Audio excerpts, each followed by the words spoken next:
Huh? Do you also see Navia and Clorinde over there? They look like they might have run into some kind of trouble. Let's go check out what's going on!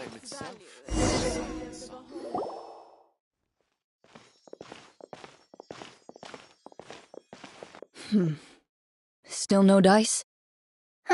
Not at all. And I've asked pretty much everyone in the court of Fontaine already. Lynette's ears drooped as soon as she heard that we'd have to be out and about for days on end. And Fremine, he hid himself under his helmet as soon as he realized there'd be people around that he didn't know. What about Chiori and Charlotte? I feel like both of them would be more than up to it. I've asked them already, but they're both pretty busy right now. I just gave the members of the Spina a few days off, too, so I don't want to bother them either. This is getting pretty difficult. Navia, Clorinde, what's up? Oh my. Well, if it isn't my dear partners. How are you all doing? Huh. Navia? Huh? Oh, you mean... Yep, this is our chance.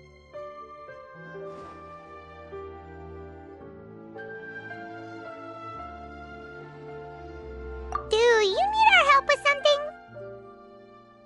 Oh, precisely. My dear partners, we've got a huge problem right now that only you can solve. Whoa, for real? Absolutely. We've already exhausted all our other options. Traveler, Paimon, would you join us and play Marechaussee Hunter Judgment Day? Marechaussee what now? It's a new game script by the Tabletop Troupe, a local roleplay adventure club. Ever heard of the Tabletop Troupe? They put out games that allow you to participate in a story and roleplay characters with your friends. Oh, I've loved their stuff ever since I was a kid.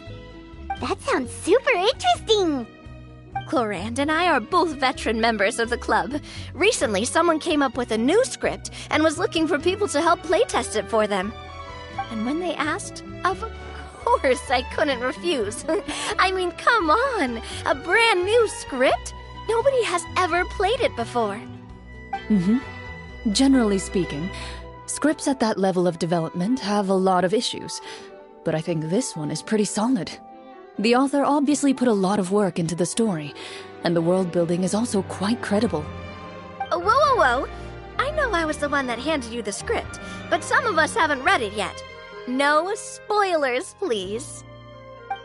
Anyway, the script calls for a team of 4. Ah, yes.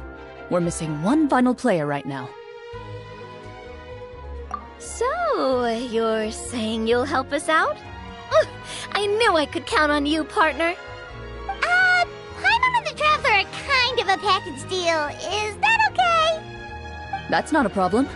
I'll adjust the pace based on the actual number of players and ensure that everyone has a good time. Well, Traveler, what do you think? Wanna play? Paimon will follow your lead. Well, that solves our problem. You have our thanks. Woohoo! I'll go grab the script manager from the club right away. The script manager? Didn't you just say that you gave Clorinde the script? The club introduced a completely new kind of gameplay for this script.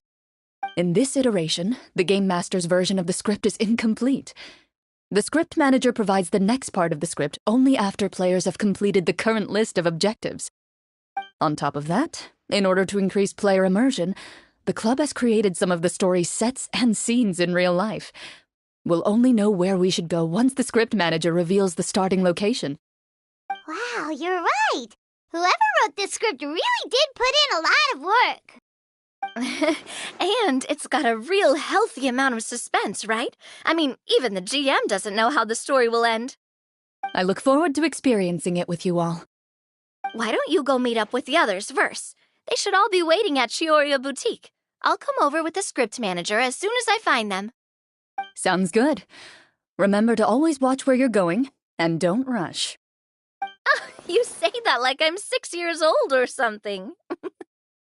Let me think. What kind of character should I play this time? I just hope you'll pick up some useful skills this time. Oh, and stop trying to persuade every animal you come across.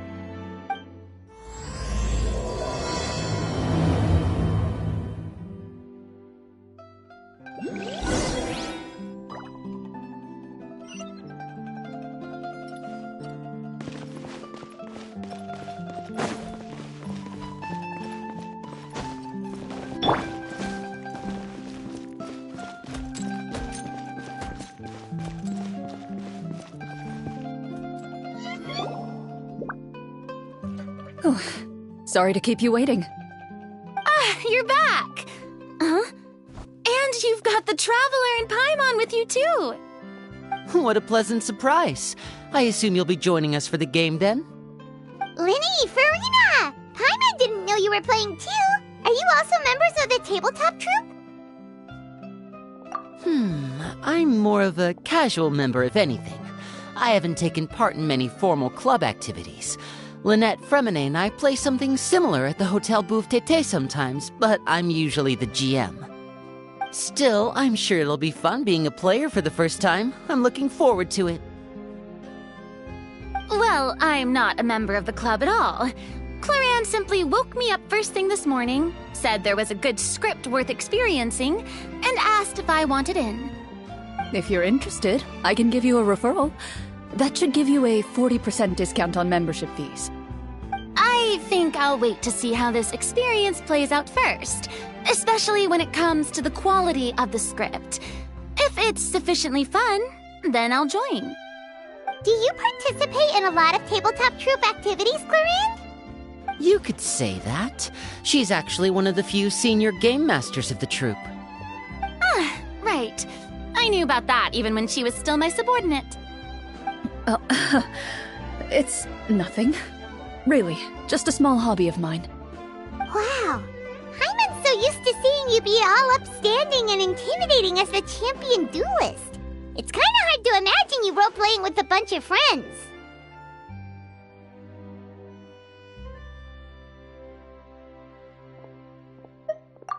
Surely you jest.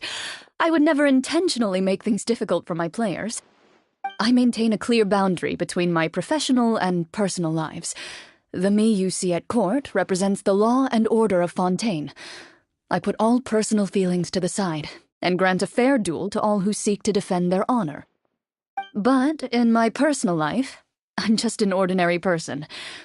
Someone who feels anger and sadness, just like everyone else.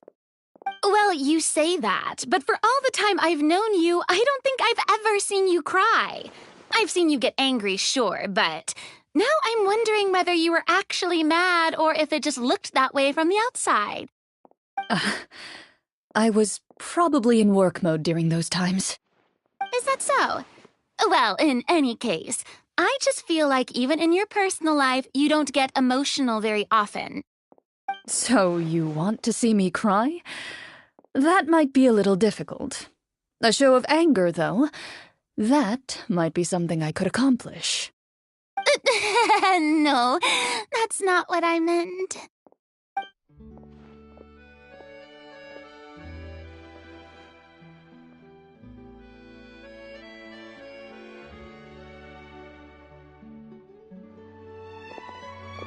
I'm back! Here, allow me to introduce you to the script manager, Mr. Florian. Pleasure to meet you all. Hello. Wait, are you a champion duelist too, Mr. Florian? Oh, no. This is just the costume provided by the club. I occasionally play a few of the roles in my scripts. That sounds like a lot of work. It's nothing. It's the least we can do to give the players a more immersive experience. Anyway, allow me to give you a brief introduction of the script. This script was adapted from the real history of the Marechaussee Hunters. You all will play the role of hunters from a bygone era and resolve a series of events unfolding in the capital. Paimon's not super familiar with the history of the Marechaussee Hunters. Is that a problem? Oh, no problem at all. I can give you a brief rundown. So, basically, Marashose hunters were people who dedicate themselves to hunting monsters and protecting the city by using a special swordsmanship technique passed down over generations. Their story can be traced back to the ancient Remurian dynasty, as well as the first hunter, Cassiodor. But I'll leave the finer details for you to seek out and discover later. And I'll provide additional commentary as the story progresses. In that case, brave hunters, are you ready to set out on an unknown adventure? Whoa, just one sentence and it's like we're in the story already! Aha, I see many a determined gaze before me. Very well, head over to this location and begin your heroic journey. So, as we follow the story, it leads us to specific scenes? Ooh, sounds pretty innovative. What does the message in the envelope say? It's the exact location of the scene, as well as the formal permission to use the venue. Seems like they have everything prepared. Please check all your belongings, everyone, and make sure you haven't forgotten anything. Once you're ready, please follow me to the designated location. Sounds good! Hunter Squad, move out!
Keep up.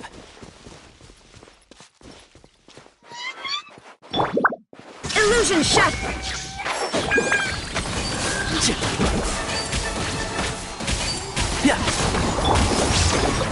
Into the wind. Let's light it up! Can't see? Keep up.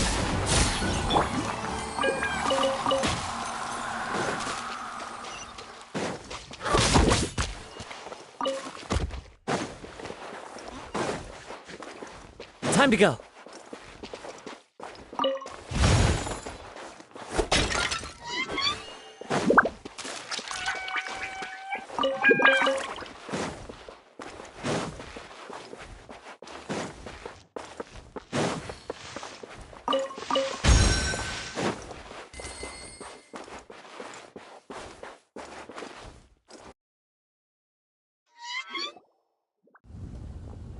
Whoa, they really have thought of everything.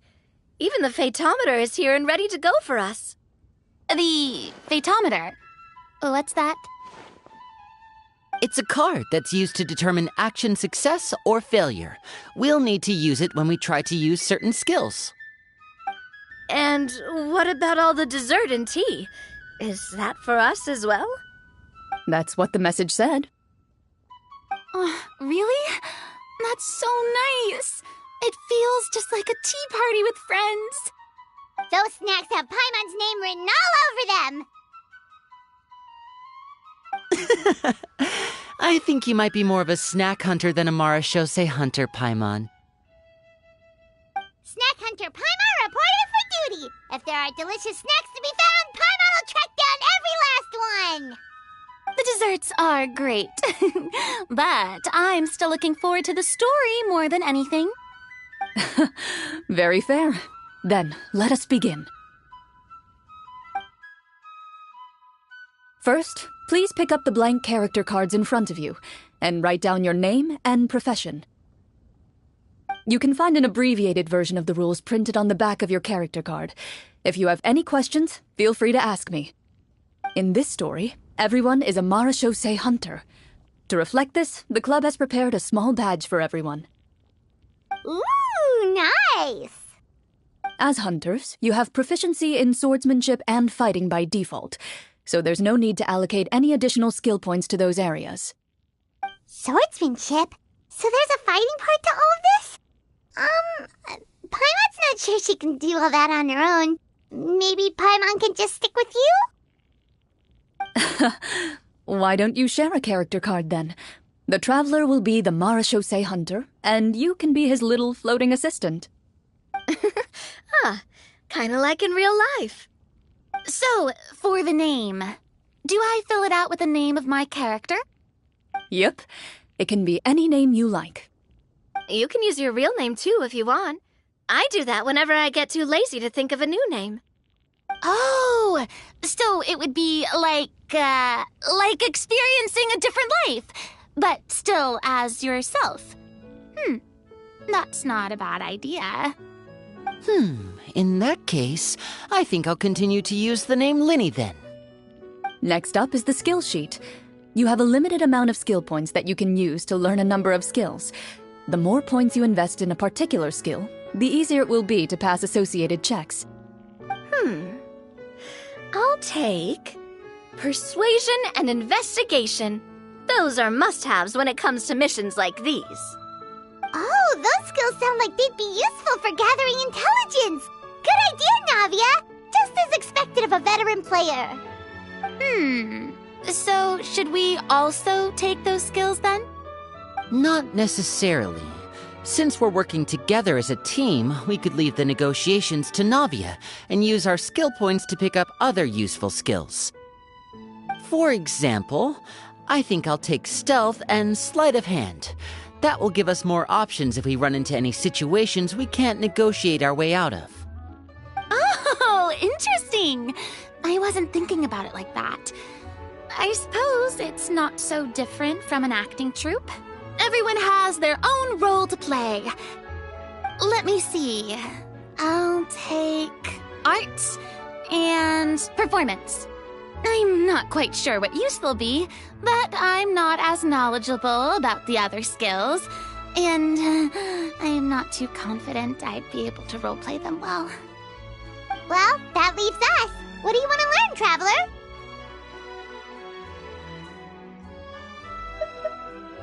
Oh, something that'll help you get a read on other people's thoughts. Sounds useful.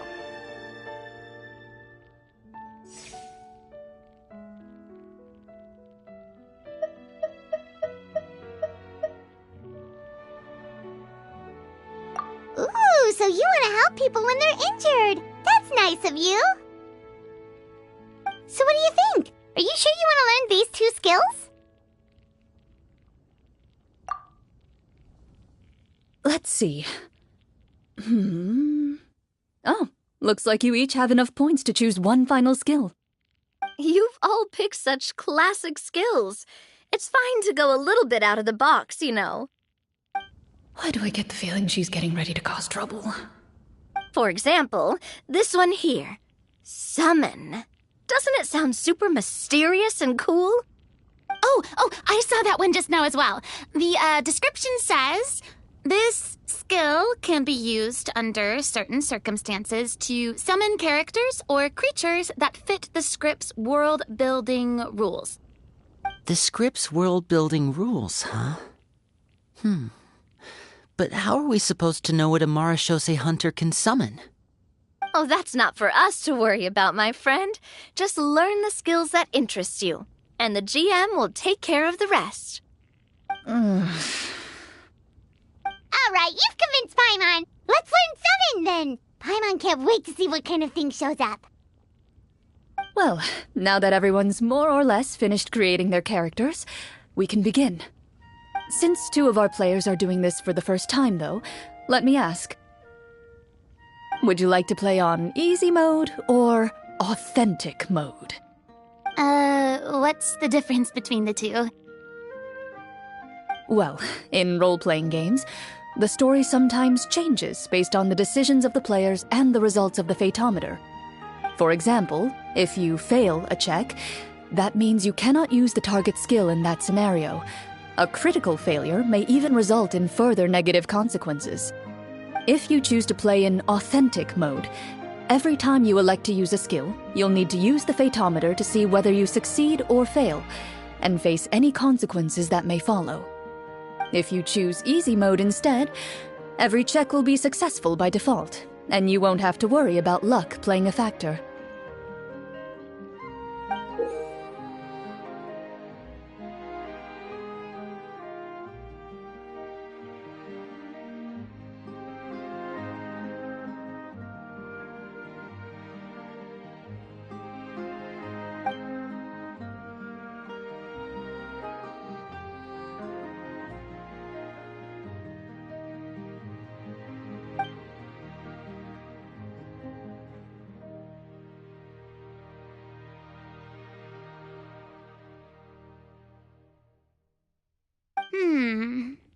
Given that I'd like to focus on the story, I suppose I should pick Easy mode. I'd feel bad if I brought the team down by failing my checks. Huh? Oh, come on. Don't worry about that. RNG is the lifeblood of role-playing games.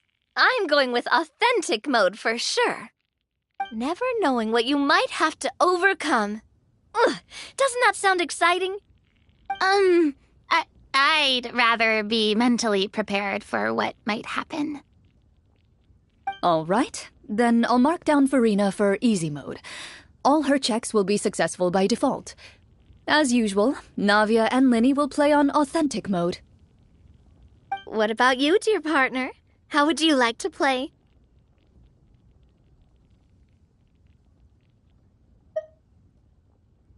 Are you sure?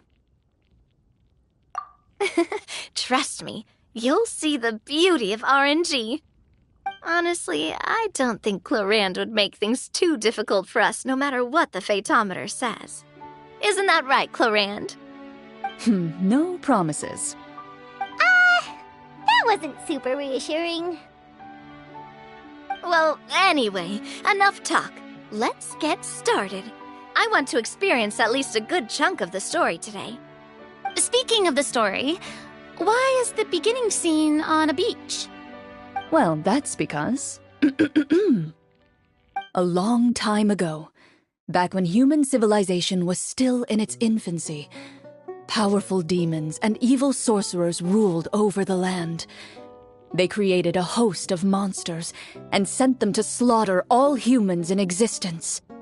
Soon, a group of human rebels banded together. With their swords raised, they swore to brave the darkness, and in doing so, subdue each and every monster that sought their destruction. They became known as the Marachose Hunters.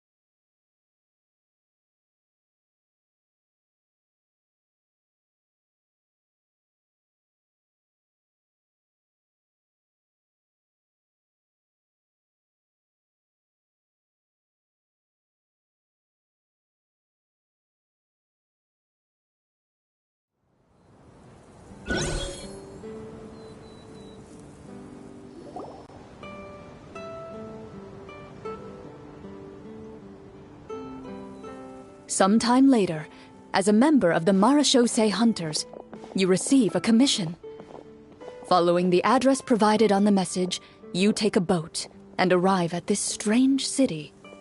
As you inhale, you can taste the slightly salty air of the docks as you begin to survey your surroundings. There aren't many people in the vicinity, but you do take note of a few others who, like you, seem to be sizing up this place. Your eyes meet, and you realize these people are fellow Marachose Hunters, likely led to this location after receiving the same commission as you. You're all Marachose Hunters too, right? Allow me to introduce myself.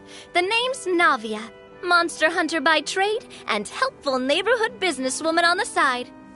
What say you to traveling together? We can help each other out on the road. Okay, count me in. My name is Linny. I've been wandering since I was little and picked up a few less than legal tricks along the way. I was adopted by a Marashose hunter and later chose to follow in his footsteps.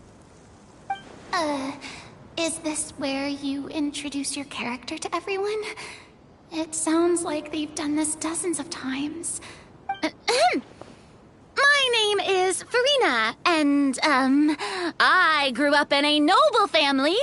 I always had a strong interest in performance and the arts. Even though I'm a Marashose hunter, what I really want is to be a performing...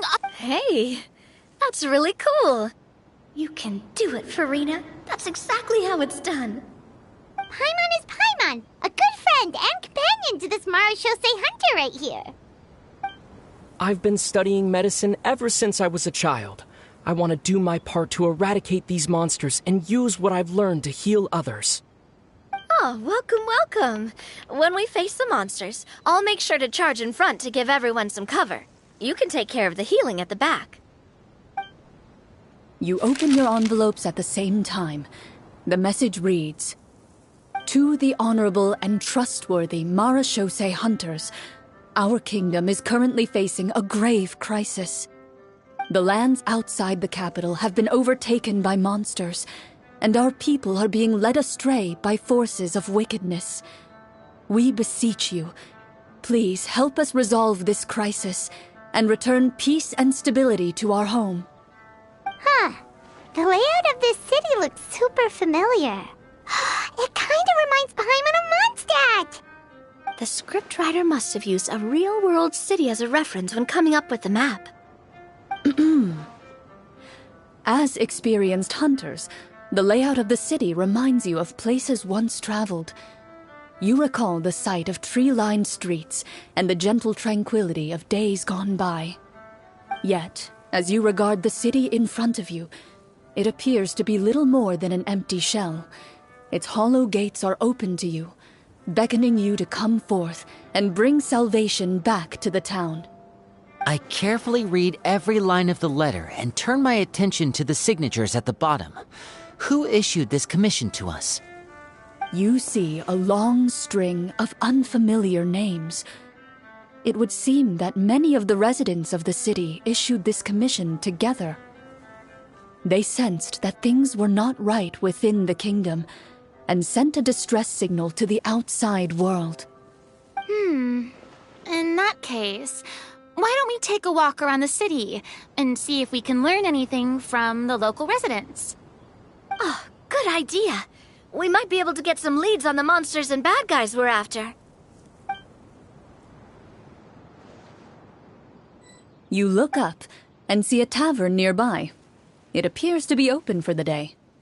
Why don't we go check out that tavern? If the novels I've read are anything to go by, taverns are usually full of information.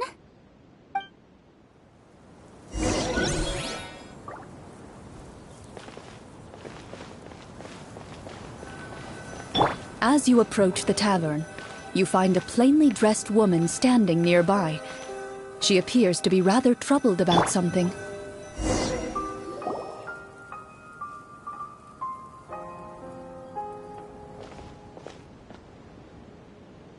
Greetings, friend.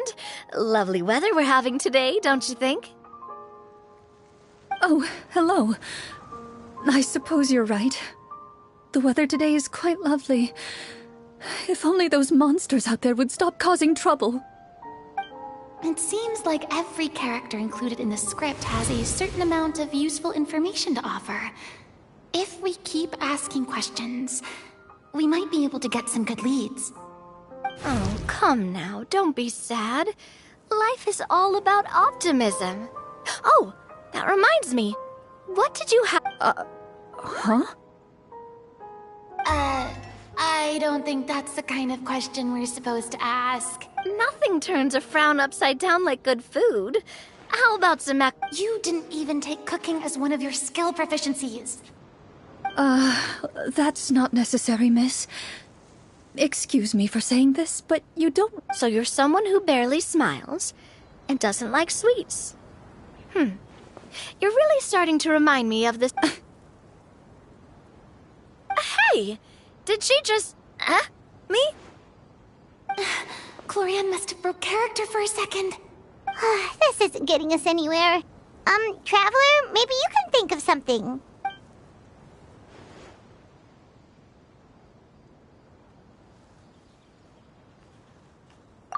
The results of insight checks aren't disclosed to the players, so I'll be the one consulting the photometer.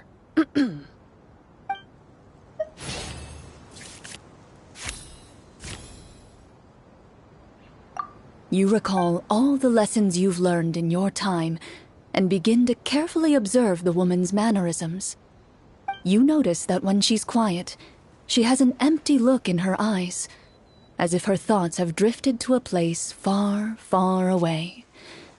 And when she speaks, she often subconsciously reaches out to touch the ring on her left hand. So you noticed. That's a little embarrassing. A horde of monsters suddenly appeared near the capital recently, so all the guards were dispatched to fight them.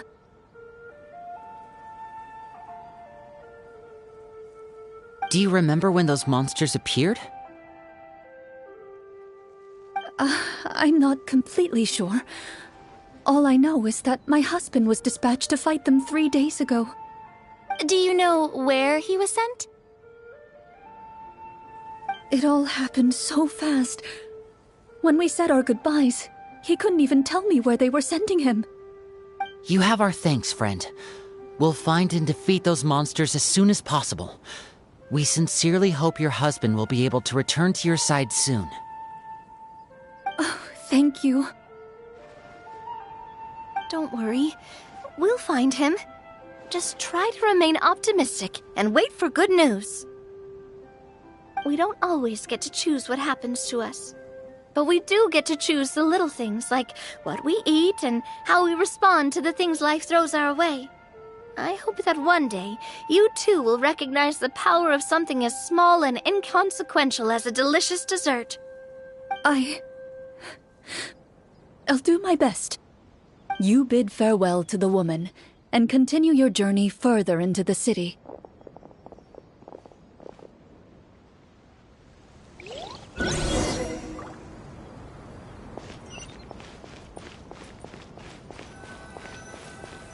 As you venture further into the city, the streets appear largely empty. An elderly woman walks past. You see her shake her head as she puts away her wrinkled wallet. A nearby merchant folds his arms and gives you a disdainful look. You get the impression that he's someone who has long gotten used to the sight before him.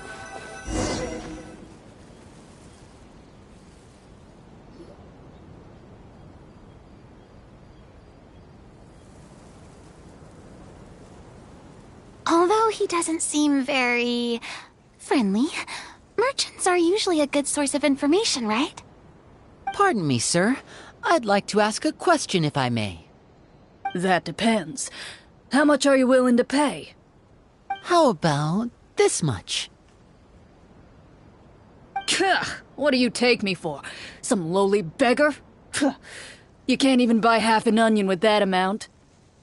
Surely an onion can't be that expensive, right? What do you know? War's nearly upon us. Everything costs several times what it did before. If you're not gonna buy anything, then scram. Whoa, what a nasty guy. Maybe we shouldn't even bother talking to him. But he still might have information we need. Traveler, can you think of something? Sir, we came to this city to solve the very problem you seem to be referring to. The war you mentioned, would it happen to be against the monsters outside the city? If you happen to be well informed and know a thing or two about what's going on, we'd appreciate it if you could share that information with us. After all, the sooner this problem gets resolved, the easier it will be for you to do your business.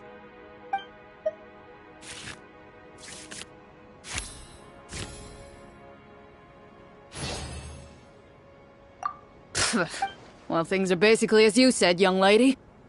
Those monsters are camped outside the city, and they've been destroying all our trade routes. We have limited reserves within the city, so if this continues, we're all gonna be in big trouble.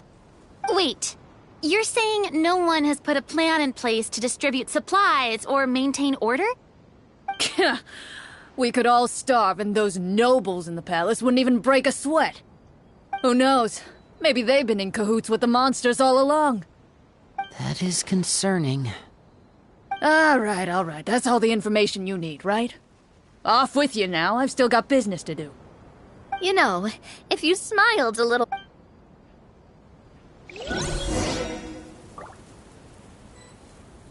Should we try to go somewhere with more people? Oh, how about the city square? Follow me.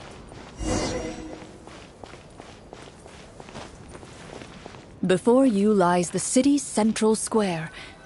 You see a man with a slightly anxious look on his face, pacing back and forth, his head hanging low. He doesn't seem to notice your approach. Still immersed in his own thoughts, he shakes his head and lets out a long sigh. This guy seems promising enough. Maybe I can get some information out of him. Hello, sir. Is there anything I can do to help you? Wait, you're... I'm... Oh, dear goodness! You're a Marashose hunter! You recognize us? Ah, are you one of the people who wrote the commission letter? Yes! Oh, I didn't expect you to actually come. Oh, what great news! The city is saved! What happened here? Alas, we once lived comfortable, carefree lives. This city used to be free of monsters. The first Marashose hunter, Casiodor, the Golden Hunter, he was the one who drove them back. However, monsters have once again surrounded the city. Perhaps the seal that kept them at bay has lost its power. Or perhaps an evil sorcerer has been meddling in our affairs. All I know for sure is that their return has stripped the city of any chance at peace. Are there not enough soldiers to drive them out? It's not a question of numbers. The guards simply have no idea how to deal with them. Most people my age have never even seen one of the monsters, much less been trained to fight against them. What's worse, many of us don't even know the history of the Marashose hunters anymore. When I was a child, though, my grandfather would tell me stories about how the Marashose hunters drove back the monsters. So, on the off chance that something might come of it, I decided to reach out to you. To be perfectly honest, I was starting to think all those stories were just tall tales. But now that I've seen you in person, I finally know that it was true! Well, you can rest easy, friend. The righteous and formidable Marashose hunters are on the case. The man is touched by your determination and resolve. His eyes begin to well with tears of relief. Still, if we are going to hunt the monsters, we need to know where to find them.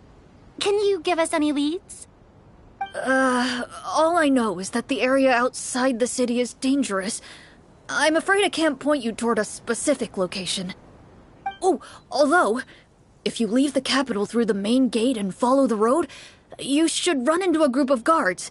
They might know more about where to find the monsters. I see. We'll go look for them then. All right. Be careful. Oh, and one last thing. The monsters outside the city are just part of the problem. There are evil sorcerers inside the city as well, so be on your guard. They're actively working with the monsters, and have corrupted the court ministers with malicious magic. They're the reason why, even inside the city, everything has been a giant mess. Even one of our kindest ministers has turned into a boorish and unreasonable figure, interested in nothing but enacting laws that exploit the people. Who knows how much longer we'll be able to go on like this. Talk about being stuck between a rock and a hard place. I feel bad for him. Maybe we should try to cheer him up?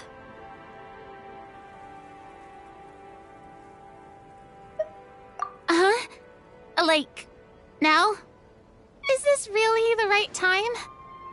I appreciate your kindness, but for now, it's more important to focus on the crisis at hand. Brave hunters, I leave the future of this kingdom to you.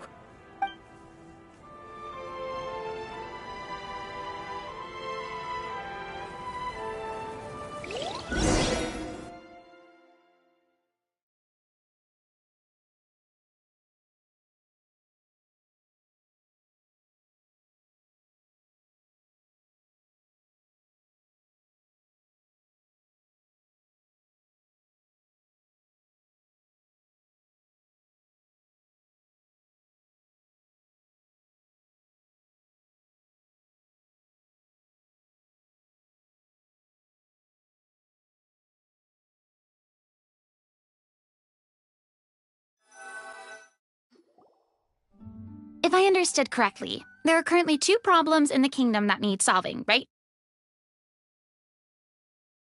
Exactly. We need to defeat the monsters outside the city and take down the evil sorcerer stirring up trouble from within. But which problem should we tackle first? Well, this seems like a good moment for a break. Take some time and discuss what you want to do. Let me know when you've made your decision. I really didn't expect the people in the city to keep us at arm's length like that. I totally thought the hunters would be treated like heroes. Well, Clorinde said the script took cues from the real history of Fontaine, right? Maybe the real-life Marashose hunters were also treated like that. I wouldn't say it's a perfect representation of history, but there are definitely some similarities. Would you like to hear more about it? Sure. As long as it doesn't spoil anything in the script. You brought up bits and pieces of the hunter's history before, but it was all in passing. Paimon wants to know too! The hunters were super powerful, right? Were they all from a special line of supernatural beings or something? Kind of like the yokai in Inazuma? No. All Marashose hunters were ordinary mortal fighters. The only thing that set them apart were the special sword techniques passed down over the centuries. Huh? So you mean anyone could become a Marashose hunter? In theory, yes. All you would need to do is survive the rigorous training and master the swordsmanship techniques required to fight the monsters. Still, most people dropped out at the early stages, and others called it quits the minute they saw a monster in person. To become a hunter, you must be strong in both body and mind. What kind of monsters did the hunters fight exactly? Oh, and the evil sorcerer the script mentions. Did they exist in real life too? The land of Fontaine once played host to an ancient dynasty known as Remuria. After that dynasty fell, monsters began to appear, intent on obstructing humans from establishing a new social order. One of the ancient sorcerers of Remuria used his power to assemble a formidable army of golems. He sought to use that force to establish himself as king. Now wait a second. Don't tell me that guy was the inspiration for the evil sorcerer in the script. We still haven't found any in-game information on him yet.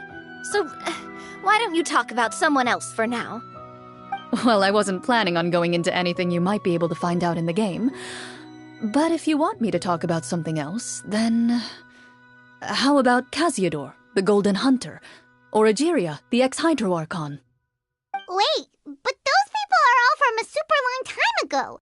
Where did you learn all this, Clorinde? From my master. Huh.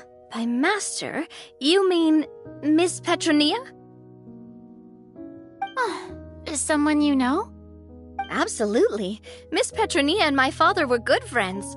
Back in the day, she would often bring Clorinde over to play, but then... Let's not get off topic.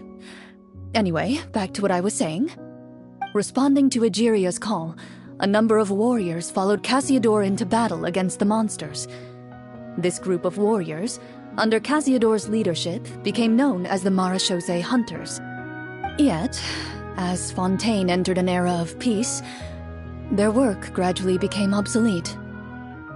The Marechaussee Phantom, originally an association made up of hunters, eventually came to be predominantly comprised of Melusines. Ah, I see.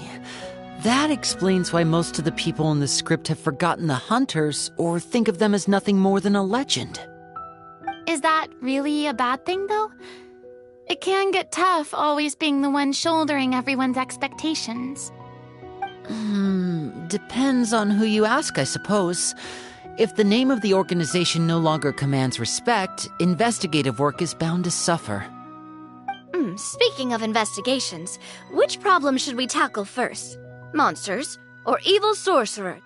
I vote monsters. That's the main duty of the hunters, right? We can come back to the sorcerer later. Well said, Miss Farina. Plus, if the sorcerers really are the masterminds behind this whole thing, defeating the monsters could give us some clues on their intentions as well.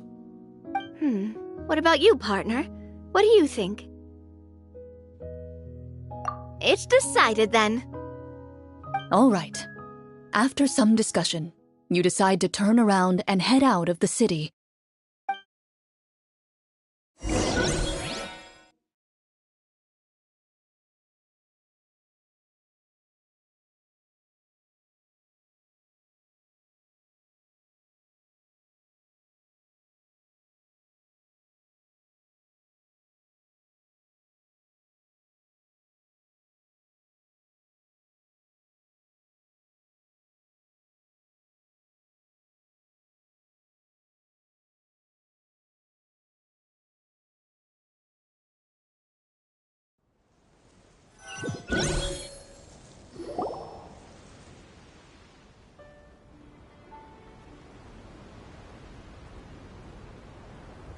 Let's take a look around, like that guy said.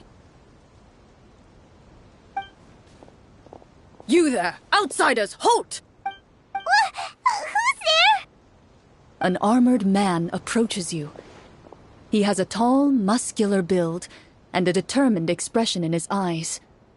Just one look, and you can tell he's fought in his fair share of battles.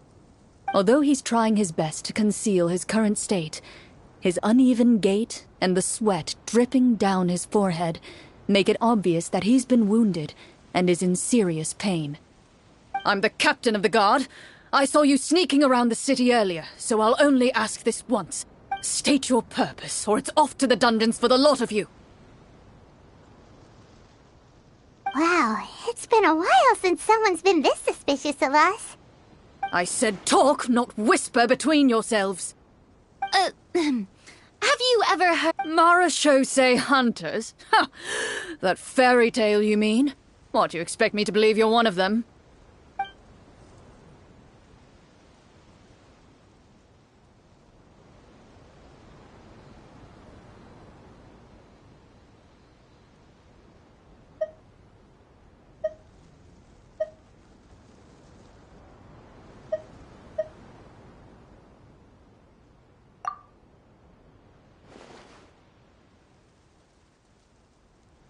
Sir, we were indeed in the city earlier, but our purpose was only to gather information on the monsters. We're here to help the city and all the people within it. Your guards are still fighting the monsters as we speak. They could be seriously wounded and in grave need of support. You need all the help you can get.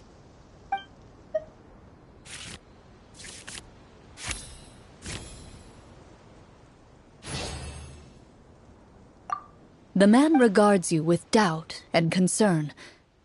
After a period of inner struggle, he lets out a long sigh and informs you of the locations where the monsters have appeared.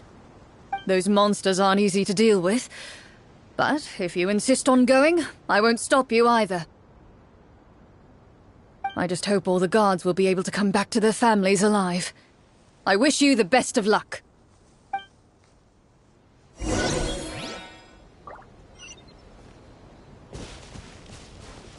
Based on what the captain said, the monster should be right up ahead.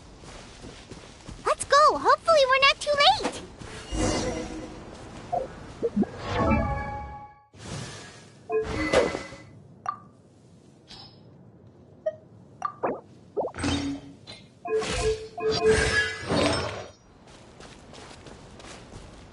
As you approach the battlefield, you see numerous people lying by the side of the road. They appear to be dressed like guards. Their faces are filled with desperation and terror. Some are screaming and cursing in vain, as if still trying to banish the monstrosities they saw from their minds.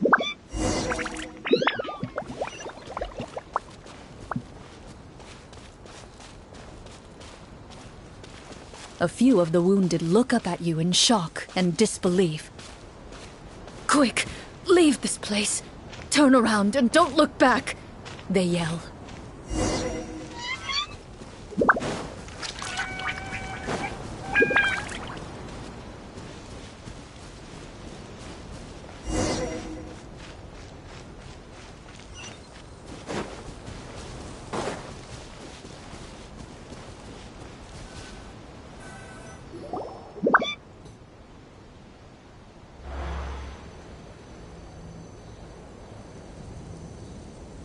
This is the place he mentioned, right?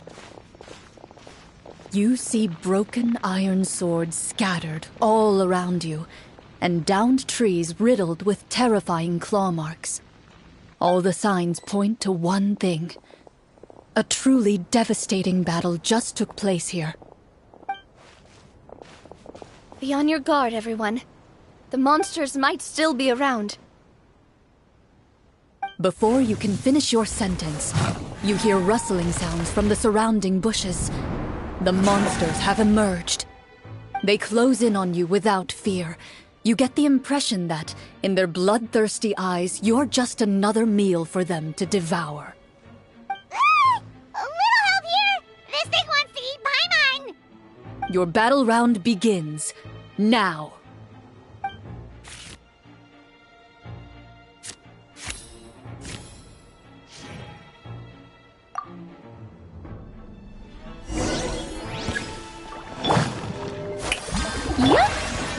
Propagate!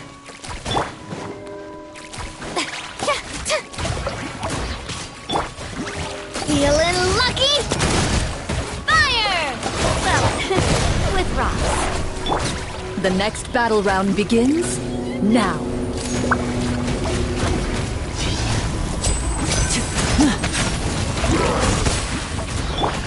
Let my name echo in song! Strike a pose! Here comes the finale.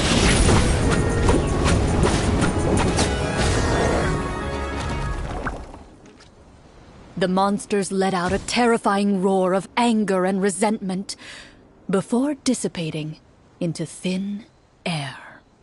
Ugh, thank goodness it's over. We're lucky the Marashose Hunter class came with all those preset skill points. Otherwise, we would have been in some real trouble. I never knew the Fatometer even determines the amount of damage you inflict. If you get unlucky, isn't it just game over right then and there? That's part of the fun. The uncertainty of fate is what gives these games their appeal. Just as you begin to celebrate your victory, a suspicious lump on the ground catches your attention. A suspicious lump. Wait, could it be the thing that appears after every battle? I walk up to it, crouch down, and begin to carefully examine it. I've still got my right glove on, so it should be fine for me to touch it, right? As you investigate the mound, you discover that the exposed portion appears to be made of wood. It was previously obscured by the large form of the monsters. With the monsters gone, the small protrusion now awaits your discovery, poking out of the ground like a shy flower bud.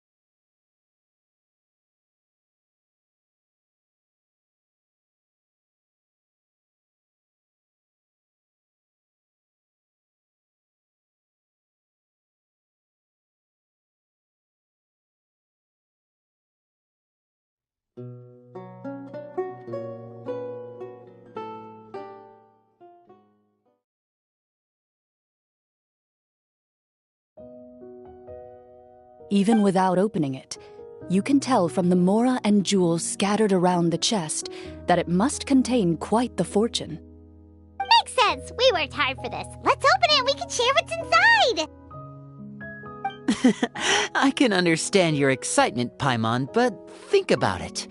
Doesn't it seem like there are people out there who need this treasure more than us? Yeah. Think about all the people suffering in the capital. Or all those guards who got hurt fighting the monsters. Wouldn't it be better if we gave the treasure to them? Wait, is that how it works? Paimon thought since we were the ones to dig it up, we could just take it for ourselves. Well, let's put it this way. Any decision you make during a role-playing game can impact the future course of the story. But would the people really believe us? It's hard enough for us to prove we're Marchese hunters. What if they think we procured the treasure illegally? They might get even more suspicious of us. That's definitely something we should consider. Maybe we can come up with an explanation in advance. Well, if donating it could cause that much trouble, why don't we use it to buy some gear and fill up on good food? Then we'll be ready to fight even more bad guys. Looks like you're facing a difficult choice once again. Well, it's getting late. Why don't we call it a day for now? Wow! Where did the time go? I'm not sure if it's because I'm having so much fun with you all or because the story is particularly enticing, but I feel like I could almost keep going. Here, here. Ooh, how about we play through the night? I'm not sure I'll have enough energy for that. Yeah, that won't work for me either. Lynette will give me an earful if I get home too late. I understand how you feel, Navia, but we have to change venues for the next part of the story anyway. Huh? Another location? Mm-hmm. There's a special note for the GM at the end of this section that says to proceed to an indoor set for the next part of the script. Whoa! They really pulled out all the stops for this new script. Well, even if we end the game for the day, we can still stay a little longer and hear Clorinde finish her story, right? Paimon wants to hear more about the history of the hunters. Something tells me you just want to finish the free desserts before we break for the day. That's just a coincidence, okay? Besides, to Paimon, not finishing free food feels even worse than having to buy her own. And anyway, Paimon really does want to hear more about Clorinde's master. Well...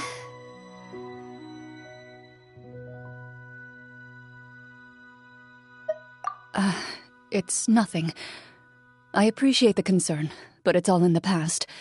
It won't do any harm to share these things now.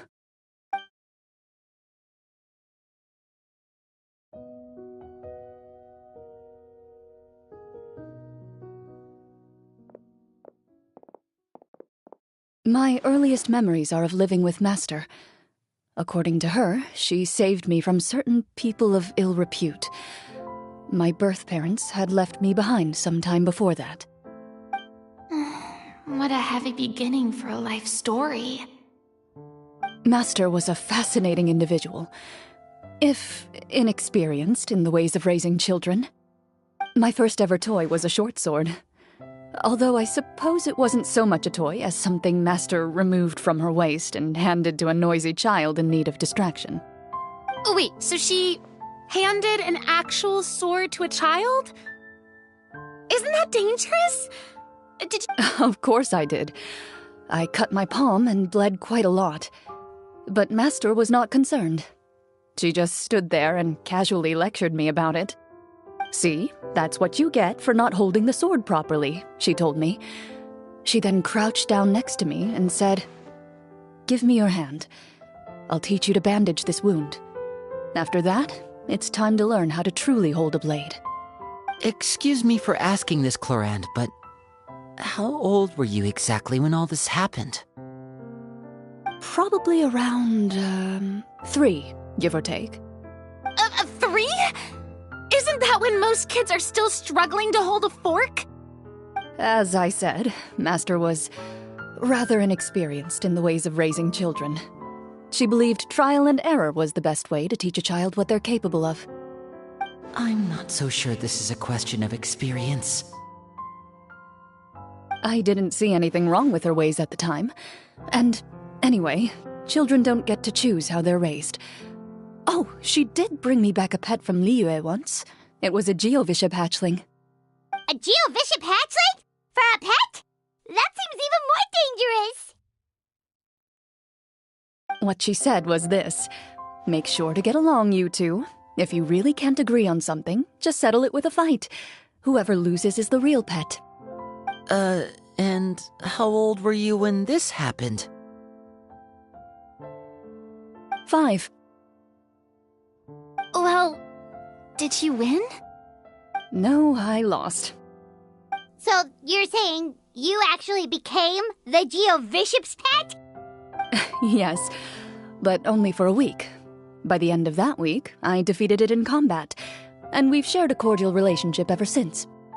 That really doesn't sound like the kind of childhood someone should have. Later on, I gradually understood that Master most likely didn't know any other way to raise a child.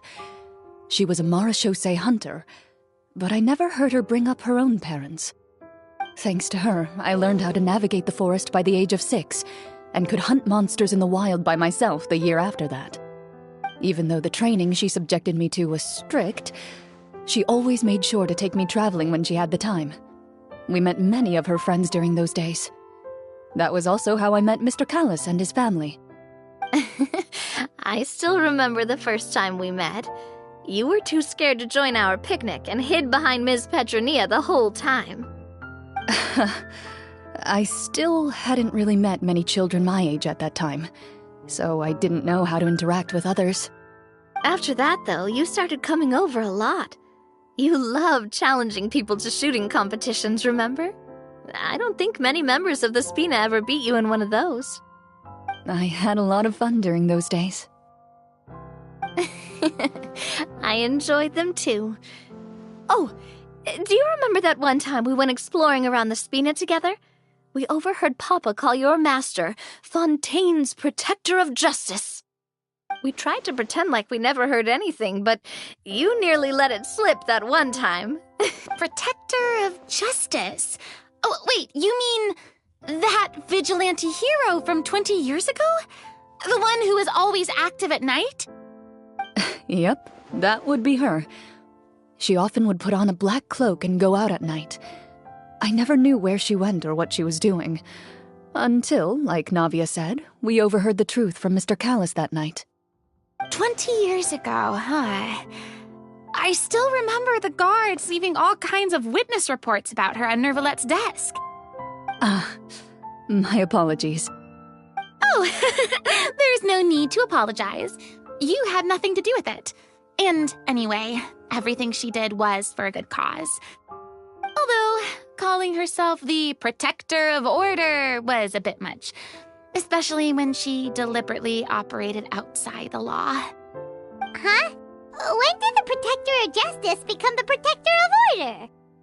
Oh, she had a bunch of code names. I heard she would just come up with a name on the spot whenever she was asked. Later on, she probably got sick of answering those questions and decided to stick to just 2. The Protector of Justice and the Protector of Order. That sounds like her, all right. I bet she forgot which of the 2 she'd use by the time she got back each night. Well, she certainly sounds like a fascinating individual. With her strong sense of justice, it's no surprise her student followed in her footsteps. It's true. I always wanted to become like her. Someone powerful, independent, and with a strong sense of conviction. But...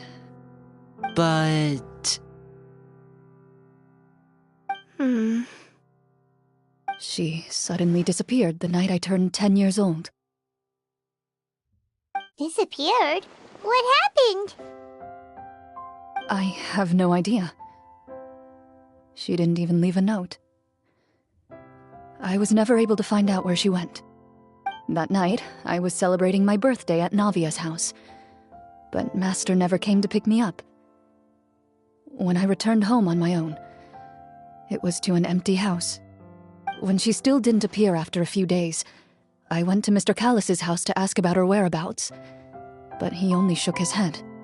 Papa probably didn't know either.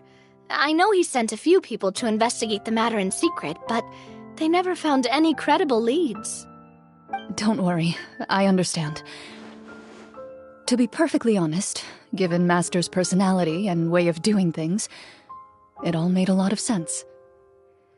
If I had to guess, I'd say she probably used it as an opportunity to force me to become independent.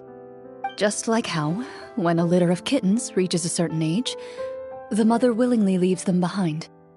Were you upset, Clorinde?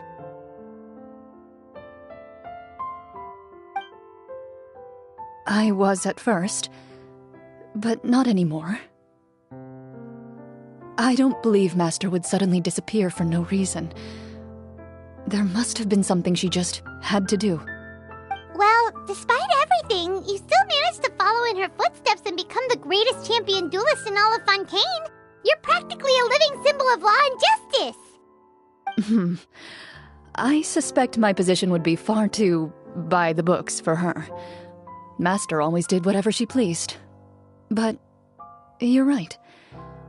I suppose I do take after her in some ways.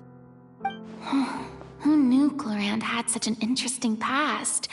I never had the chance to ask her about it before. I wonder if Clorinde's master were the champion duelist back then, would that duel against Mr. Callus have gone differently? Oh no. Judging by the atmosphere, Clorinde and Navia are probably thinking something similar.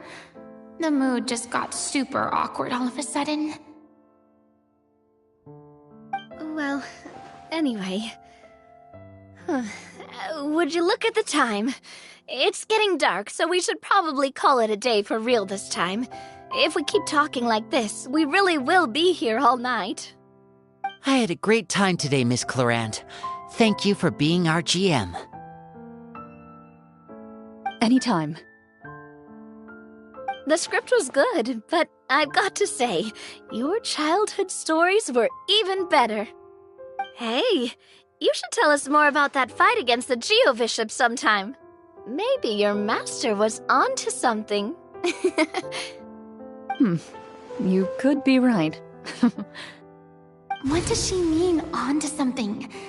I certainly don't know any 5-year-olds who want to fight a bishop in their spare time. Guess I'll head back as well. I need to save my energy if I want to continue enjoying the story tomorrow.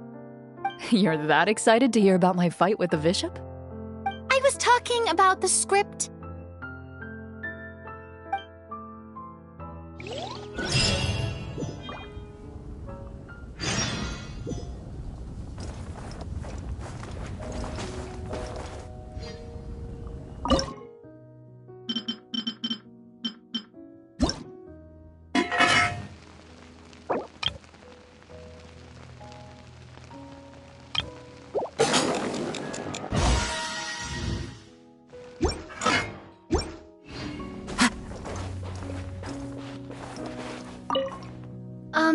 Just between the two of us, could you tell me what it was like to be the Geo-Bishop's pet? It was nothing special, really. Geo-Bishops don't understand the concept of a pet. So, basically, it just headbutted me whenever I entered its territory. And that hurt? Yeah, it hurt. What, something you want to experience for yourself? Oh, I'm good. Thanks.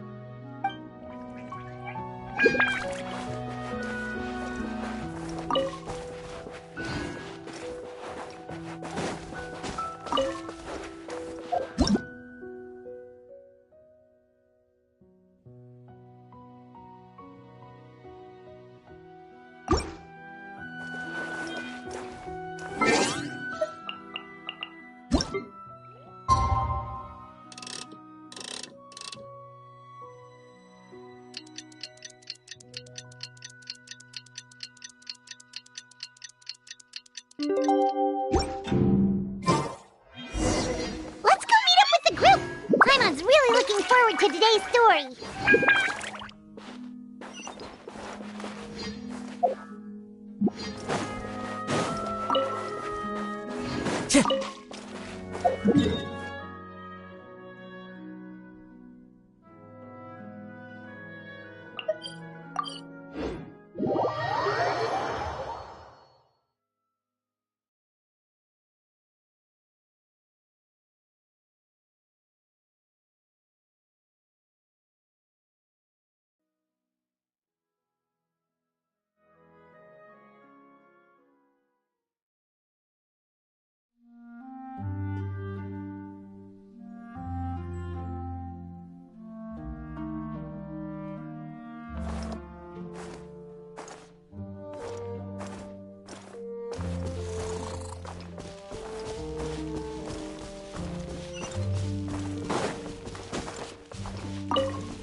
Is that really the most important part, though, Clorinde? Paimon's more concerned about our current surroundings. Heavy walls, cold railings, dim lights. This is obviously supposed to be a prison. I admire the work put into the set.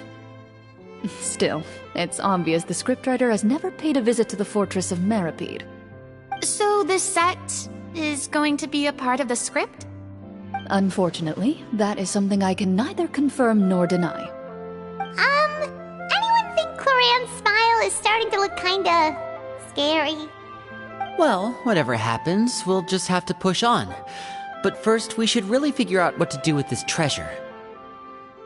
If we're worried about arousing suspicion because of our identity, why don't we give ourselves a different name, just like Clorinde's master did? Yeah, it might be better to keep a low profile. As long as we're helping people, it doesn't matter who we are or what we're called. Staring at me won't get you anywhere. Or did you want some more tea? Oh, Paimon's good. Thanks. Why aren't you saying anything, Navia? Wait, what's that next to you? Oh, this is the short sword Clorinde mentioned last night. I found it. Huh. I'm surprised you managed to track it down after all this time. Well, I made sure to take good care of it, considering the circumstances in which you gave it to me. Of course I had to keep it safe. Anyway, where were we? Oh, right. I was just thinking about all the potential ways for us to break out of prison. We could dig a tunnel, or try to bribe the guards. Wait, we haven't been thrown into prison yet, have we? Well, it's only a matter of time. It pays to be prepared. Just like how you should always have an umbrella on hand, even when it's sunny. Alright, Paimon's made up her mind. Let's just give the treasure away. Paimon may have wanted to keep it, but if it's going to land us in prison somehow, Paimon will be too upset to enjoy her snacks.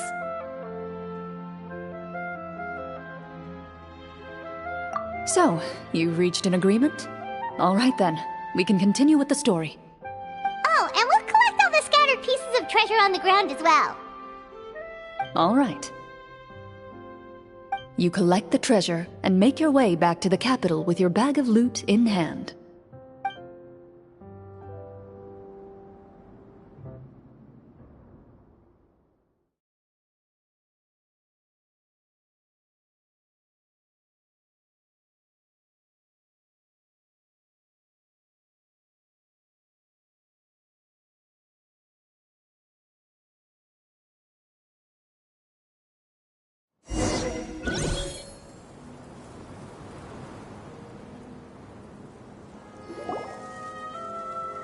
The city is still shrouded in a gloomy, oppressive atmosphere, but your spirits are surprisingly high. In places where sunlight struggles to reach, you generously share your wealth with the children, the elderly, and the poor in urgent need of help. Thank you, kind soul. The elderly woman's look of gratitude follows you as you walk away, her eyes never leaving your back until you move entirely out of sight. However, there's still quite a bit of Mora remaining.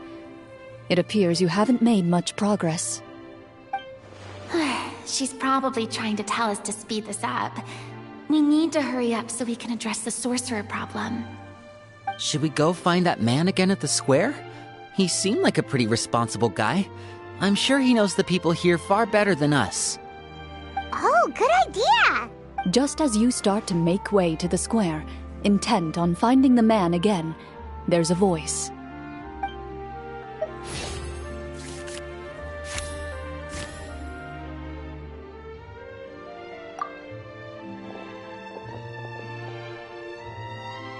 Please wait, distinguished guests. Several strange guards suddenly call out to you.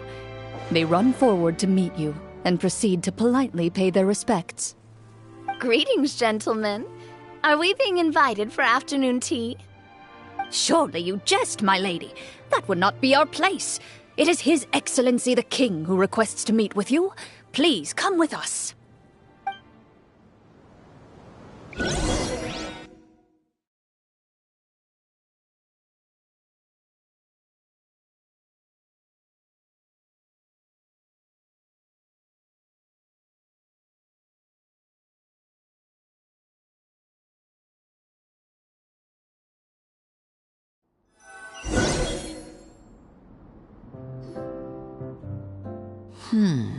Do you think this could be a trap? Well, we have to investigate the court at some point, right? Meeting the king himself would be a fantastic opportunity to do that. I say we go for it. If something happens, we'll just turn the whole place upside down. That sounds a little intense. After a quick discussion, you nod to the guards and agree to follow. They lead you all the way to the audience hall of the palace. Gilded tables line both sides of the hall. The space itself is adorned with all manner of expensive antiques, glass shelves, and silver candlesticks.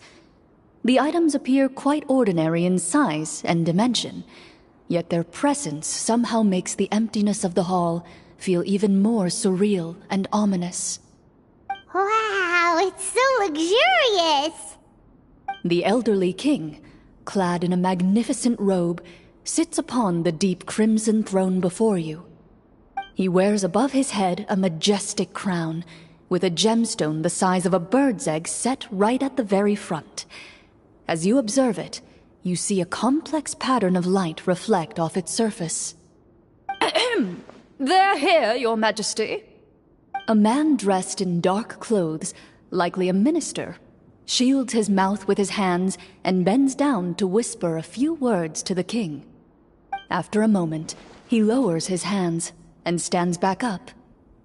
His gaze shifts to fixate on your group, but he does not move from his place at the king's side. The king does not appear entirely aware of his surroundings. The man by his side, though. We should keep a close eye on him. The king remains still and says nothing. The minister is the one who speaks. Esteemed guests, allow me to thank you for coming to our faraway kingdom.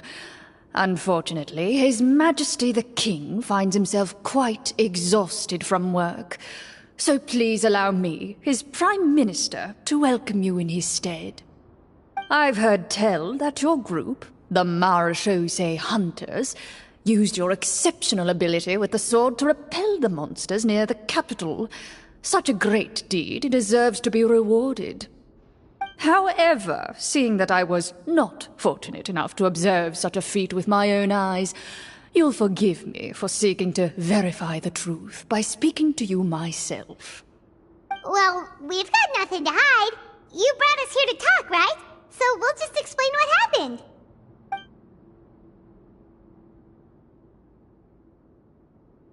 The golem's blades were so powerful, they could cut down trees in a single swipe. It took a lot of effort to defeat them, even for trained swordsmen like us. Well, that was enough details, right? Believe us now? Your account does indeed match those of the survivors. Since you were the ones who defeated the monsters, that must mean you are also in possession of the treasure they stole?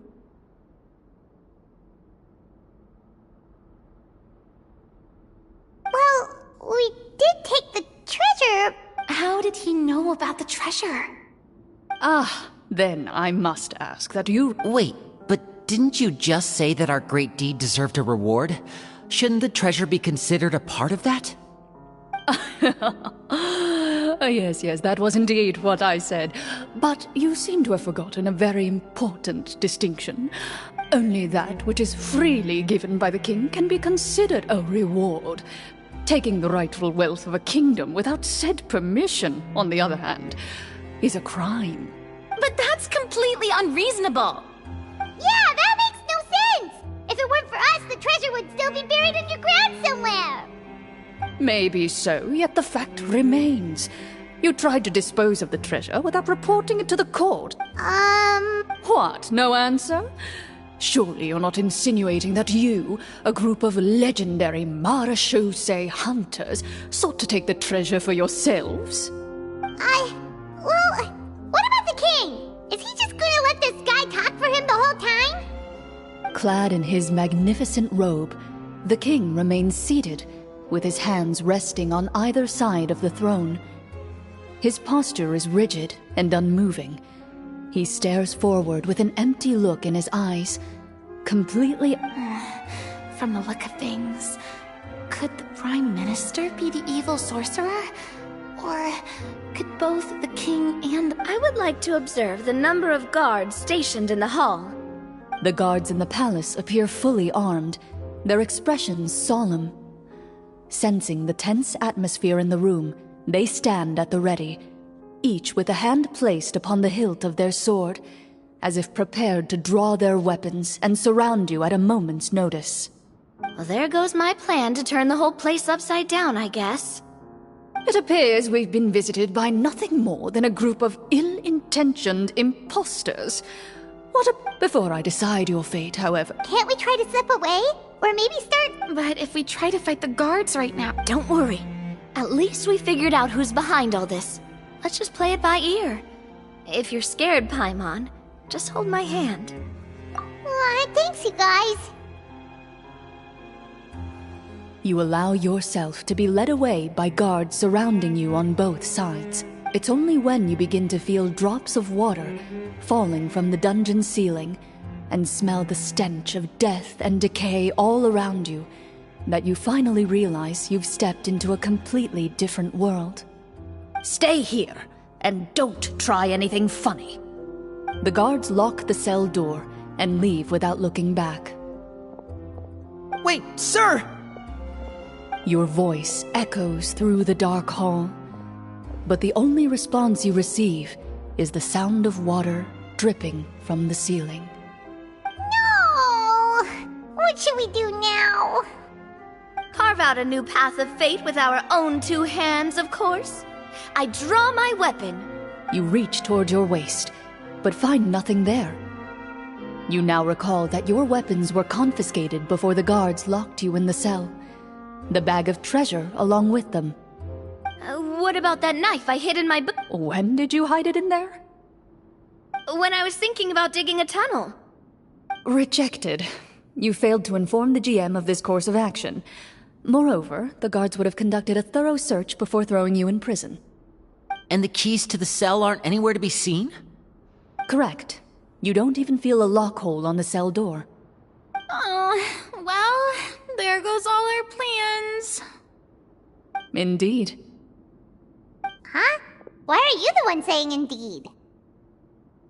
Because that statement holds true for me as well. This is where the script ends. What? But that's a terrible ending! Generally speaking, this should be the point where the scriptwriter gives the players some kind of hint, or gives the GM some kind of code for how to move forward. I mean, maybe they just really wanted us to be immersed in the feeling of being in prison? Like, they'll only show us the way out once we've grown truly and utterly desperate? That is a possibility. If only there were desserts and tea in real prison. Oh, wait, guess it's kind of how the Fortress of Meripede works if you're lucky. Oh, before I forget, Navia, the short sword you had with you earlier. I took a closer look, and the craftsmanship doesn't appear to resemble anything from this era. If I remember correctly, that style was last in vogue several hundred years ago. Wait, Clorinde said that sword used to belong to her master, right? Does that mean her master has been alive that long? I doubt it. The way she went about things often made her seem childish more than anything. I'd say the sword was most likely an heirloom passed down over time. Hang on. A precious heirloom passed down to you by your master. And you gave it to me just like that? Master left many things to me when she disappeared. There was the sword, an old key, and a good amount of junk she probably just didn't want to take with her. I gave you the sword back then, because I didn't want our friendship to end. Wait, when did this happen exactly? After the duel. Between Mr. Callis and myself. Before that, Clorinde would have meals with us and even stay over at the Spina some days. She was on great terms with Papa as well. After the duel, though, there was a period of time where we simply didn't know how to face each other. She entrusted this sword to me, and never came back. We were both sad, and conflicted, and totally overthinking everything as a result. Whenever I looked at this sword, I couldn't help but wonder. If Miss Petronia had never introduced us to each other at that picnic, maybe part of the sadness I was feeling could have been avoided. Back then, it felt like I hadn't just lost a father. No one can change the past. The most important thing is that you two found your way back to each other and can enjoy things like this together. Yep, you're right. I'm sorry, you two. I didn't mean... Think nothing of it. No one here is at fault.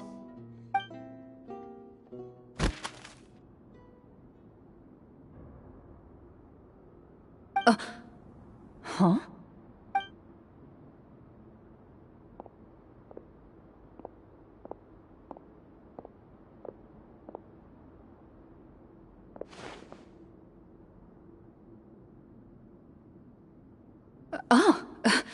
Looks like the next part of our script is here. Perfect timing. The situation was really starting to get desperate. And not just because of the prison thing. From Clorinde's face, Paimon really can't tell if it's good news or bad news.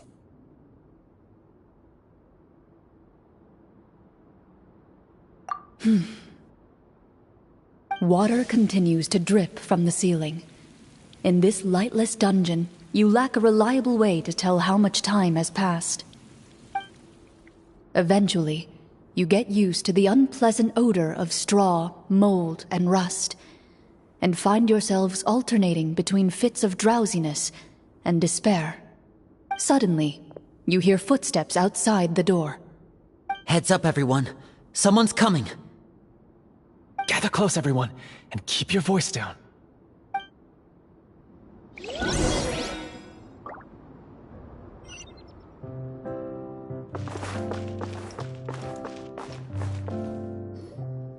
Who are you? I work as a guard in these dungeons, but my true identity is the same as your own. I'm also a marechaussee hunter. Huh? Shh. I've already sent away the other guards, but if we make too much noise... I understand, but how can we be sure we can trust you? The king has issued a formal decree. In light of the irrefutable proof of your crime, you're to be executed before tomorrow's sunrise. If you want to escape, it has to be now. Executed? We barely did anything! Monsters appearing at the same location as the treasure. Could this entire thing have been a trap? There will be time for speculation once we're out of here. As for my identity, I have no way to prove that to you just yet. Infiltrating the capital was difficult, and finding a chance to speak with you has taken a lot out of me. I could go on, but I think we can all agree that now is not the time for details.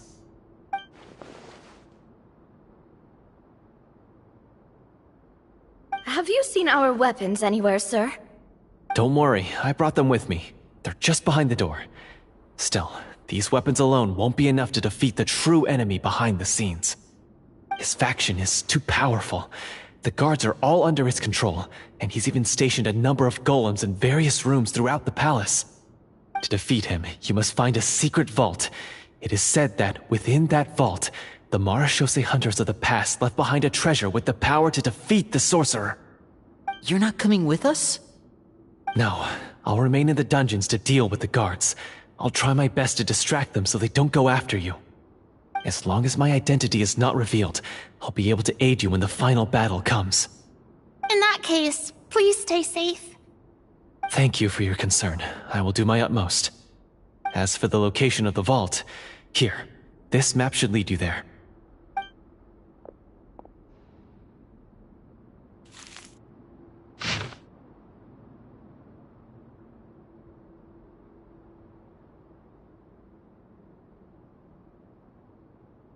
Got it.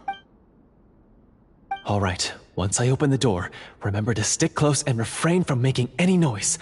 I'll lead you out of here as quickly as possible. You now have the chance to restore the honor and legacy of the Marachose hunters. So please, get out there and reclaim what's ours. And be sure to exercise caution. With the help of the guard, you successfully escape the dungeons. Your sense of despair and anxiety both seem to fade as you continue your quest.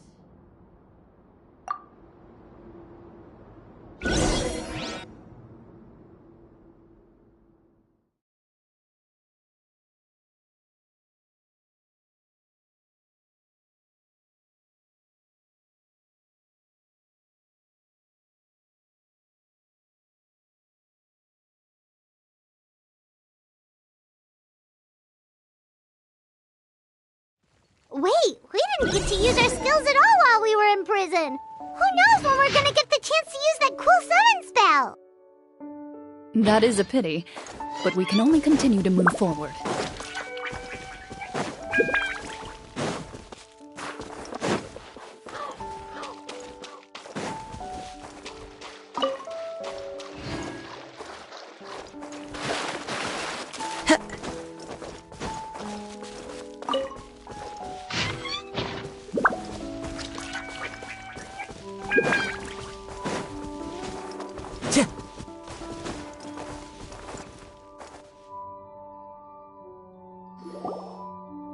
This should be the place marked on the map.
This bit of rock certainly looks suspicious. Well, I'd say an investigation's in order then. Plus, if all else fails, we can just blow it up. Wow, you really meant that! Before you lies a serene stretch of open water, its surface shimmering a brilliant shade of sapphire blue. Well, guess this means it's time for a swim!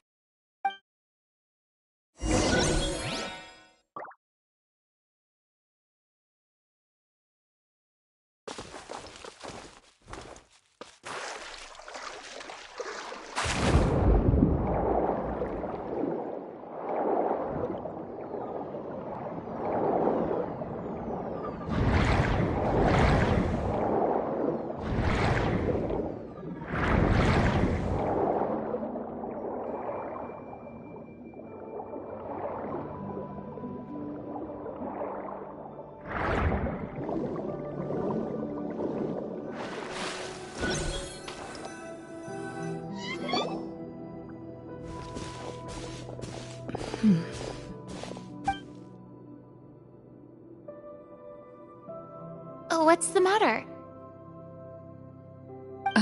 It's nothing. As you step into the cave, you find yourself in an eerily quiet space.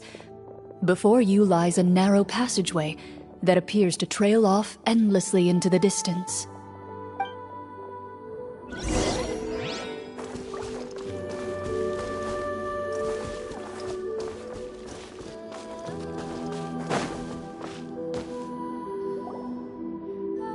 Wow, this must be where the treasure is hidden! But this door is blocking our way in. It almost looks like it's been here for quite some time. I've got to hand it to the tabletop troupe. They really went all out with the props. Huh. What have we got down here? A kind of mechanism connected to the door? Ah, it looks like we might have to arrange it into a certain pattern. A pattern on a stone door. That's something Master mentioned before. Is something wrong, Clorinde? After a long, difficult journey, you finally arrive at the location indicated by your map. It appears to be an ancient site of some sort, where treasure likely awaits. Your surroundings are exceedingly quiet and serene, as if the secret that slumbers here has never once been disturbed. If you listen closely, you can almost convince yourself you can hear the sound of its calm, gentle breathing. That description makes Paimon feel kinda bad for disturbing this place. We're doing this for the sake of the people, to free them from the evil sorcerer. I say it's time for this treasure to once again see the light of day. Linny's right. We need to keep going. The future of the kingdom depends on it. The next part of the story requires us to solve the puzzle, right? Let's start exploring the area. Yes, that should be fine. Something feels off about all this. Guess I'll just have to improvise.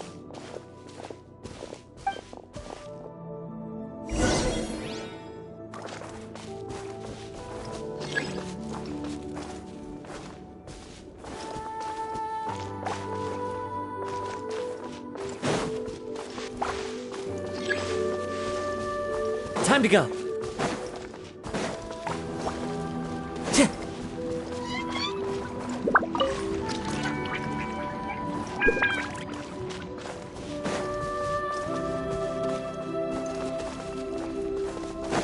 I found something! Found something here, too.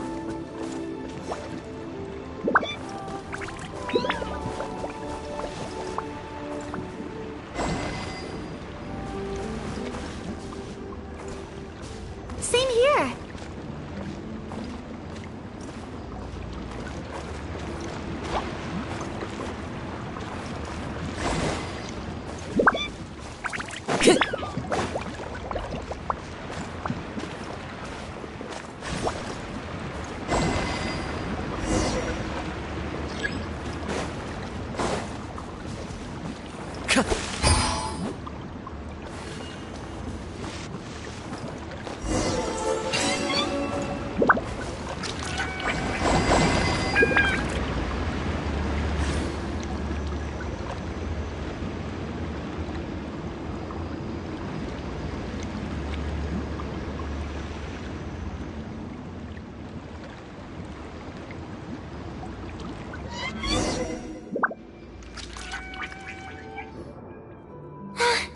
worked! Something just appeared. Some kind of new mechanism, maybe? By solving the puzzles, you prove yourselves worthy of inheriting the secrets of the past. At the end of each puzzle, you're rewarded with With? a key. Oh, it must be the key to the big door. This is one of the Marechaussee Hunter keys that are passed down from generation to generation. It looks just like the one Master passed down to me. It is said that 4 keys in total are required to form the final, complete key. And it seems like we just collected 3 of them. That must mean... Huh? You hear a few strange noises. Suddenly, all the torches in the ruin go out at once. Huh? What's going on? Did we fall into another trap? For the sake of immersion, please close your eyes, everyone. Without the torches, the space is now completely dark, and you cannot see anything.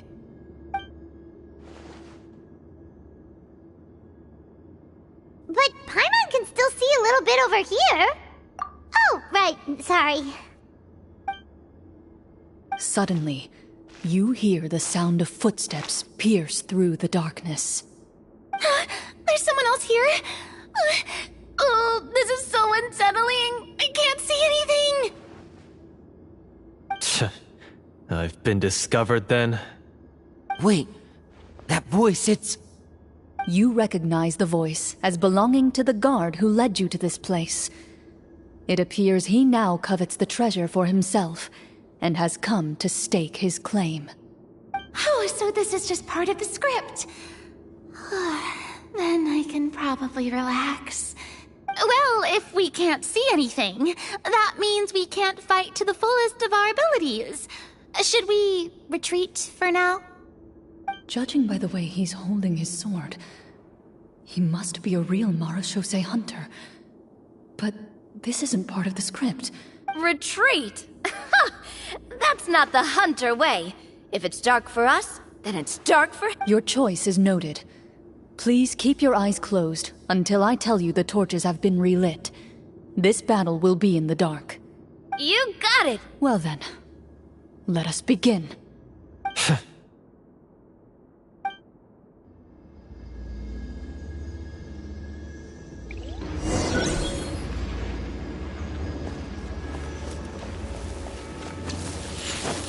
Into the shadows.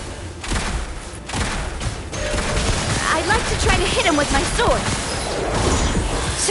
Your strike is success. Is he still standing? Goodness, he sure has a lot of HP. Is it over? Can we open our eyes now? The enemy is strong and relentless, but the battle is nearing its end. The torches have not been relit. What about now? Final strike. Ha!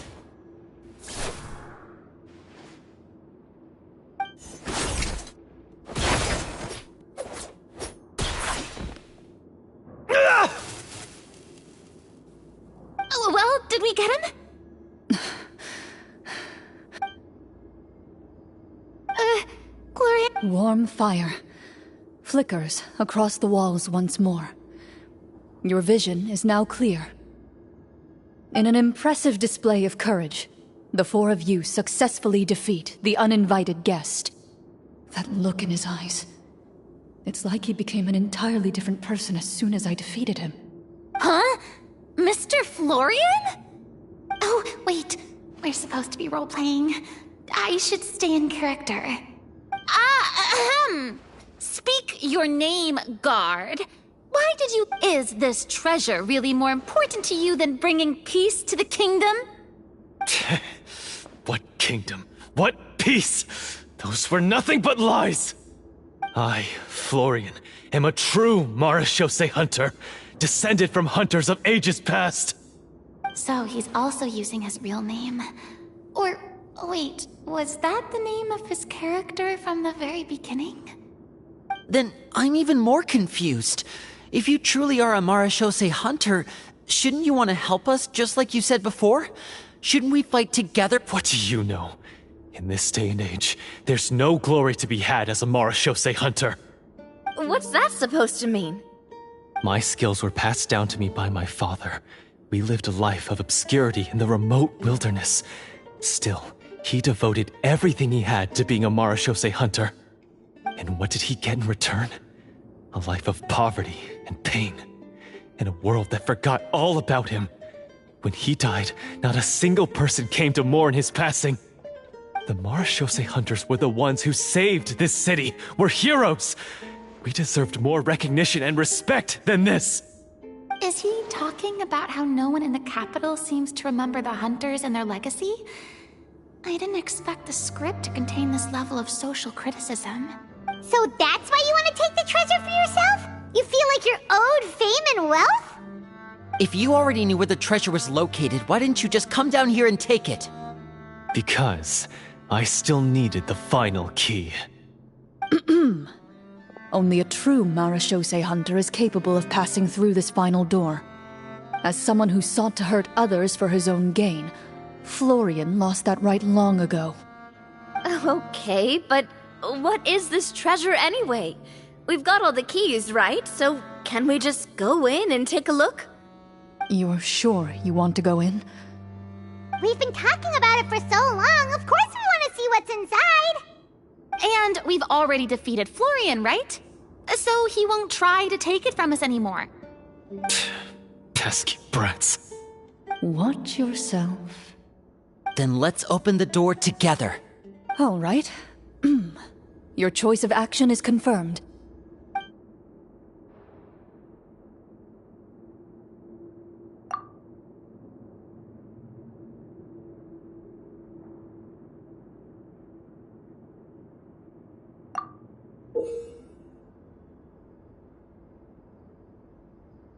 Before you, the door to the treasure, sealed and undisturbed for more than 100 years, finally swings open.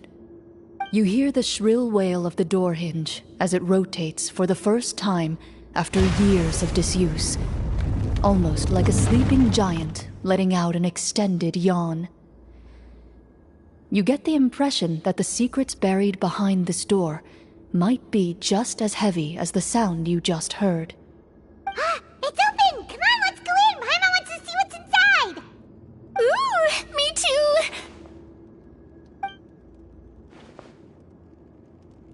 Ugh, uncovering hidden treasure is the most exciting part of adventuring. What do we have here? Uh-huh. A stone tablet? And some shabby weapons?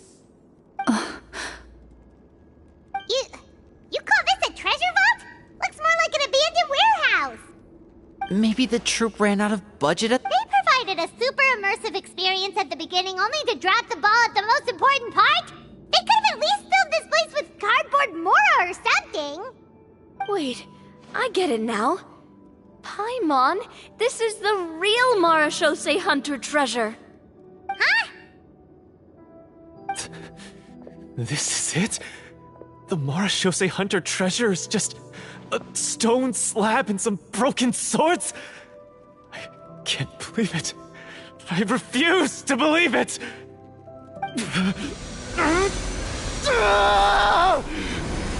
Whoa, are you okay? The Marashose hunter before you appears to suffer a serious mental breakdown. He needs to leave the room for a moment to collect himself. One of you seems to understand the significance of the treasure already. If the rest of you wish to follow suit, you may remain here in the meantime and explore your surroundings.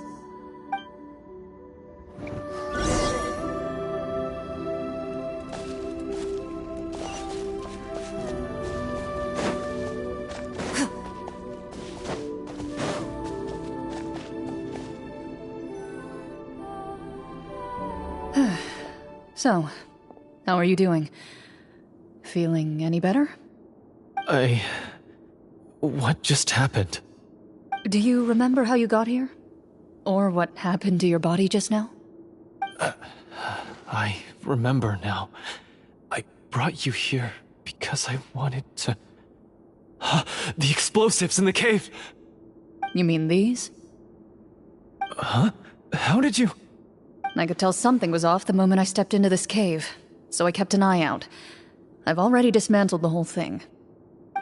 So the strongest champion duelist in all of Fontaine saved the day once again. Guess I shouldn't be surprised. It would seem your skills as a Marashose hunter are as sharp as ever. I deserve some answers, don't you think? Tell me why you wanted to lure me here. Everything you said earlier sounded like the truth. Luckily, your monologue was dramatic enough to convince my friends you were just role-playing. I don't know. I just always felt like there was something in my heart that didn't belong to me. Something agitated and angry. Who knows? Maybe it was my own anger all along. I could never really tell. The feelings about my father and the other Marashose hunters are real. It just wasn't fair. I was angry, bitter that no one remembered them or praised their accomplishments. I don't know when it started, but at some point, my anger came to completely consume me. At that point, I remembered the legend my father used to tell me. The one about the treasure. But if the treasure was all you cared about, why plant all those explosives?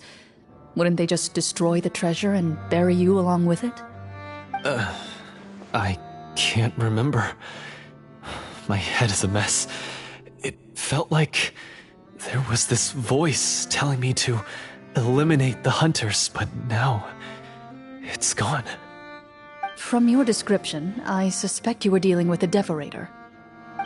Devorator? Oh, your master... your father, I mean... never talked about it? It was a kind of monster that was active several centuries ago. No, I've heard of it. I'm just not sure why you suddenly... Wait, it can't be. The seal! The seal? My family has served as Marashose hunters for many generations. But the title and swordsmanship weren't the only things passed down over our line. There was a seal as well. My father instructed me to always watch over that seal and maintain it regularly. He said it had been passed down over a truly ancient age, and protecting it was our clan's most important duty. But I neglected that duty after he died. I finally decided to come down and check on it one day, and that's where my memories become fuzzy.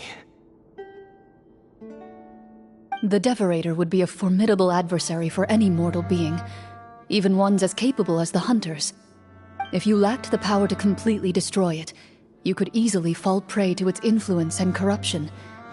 In light of this, some Marashose hunters chose to seal the Devorator away, in the hopes that a permanent solution would come with the passage of time. I heard it has the power to amplify the obsessions and desires in people's hearts, to the point where they overtake you entirely. It would seem I'm not just lacking in skill with a blade, but in mental fortitude as well. And yet, you were able to retrieve 3 of the 4 keys. If I remember correctly, each was entrusted to a respected and capable hunter. How did you manage it? One of them belonged to my father. The second I stole from a different hunter. And the third... was one that I snatched while the person was on the way home from the tavern. I nearly died in that alley. I know just how strong you are. It's as clear as day to everyone in Fontaine. I observed you from dusk to dawn, but could never find any opportunity to sneak up on you. I never even saw you drink a single glass of liquor. The only way I could think to obtain that last key was to lure you here using your hobby, and then... Oh, I get it now. That monster, it wanted to bury you here alongside the treasure. I won't comment on anything else, but the script was good. Well, I did pour my heart and soul into it.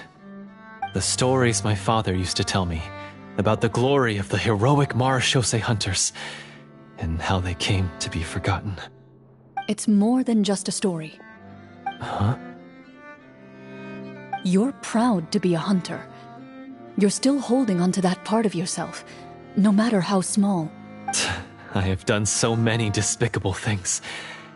I have nothing to be proud of. Then explain the purpose of the evil sorcerer in your story. Huh? Isn't he the true antagonist? The one who sought nothing but his own gain, and used the people as pawns to attain it? In your heart of hearts, he was the one you truly wanted to defeat. But I've already tainted my sword. I no longer have any right to... Wake up, Florian. Remember how you introduced yourself earlier. Do you really think the hunters acted out of a desire for honor and glory? Or to be loved and acknowledged by the people? What did your father teach you about our order? You do not wield your sword for yourself, but to protect those you serve. There's nothing special about a blade. It's the intentions of the wielder that matter above all else. Do you still not understand? Even after seeing the treasure for yourself? The contents of that room, they represent the true legacy the hunters left behind. You're right. I am a Marashose hunter.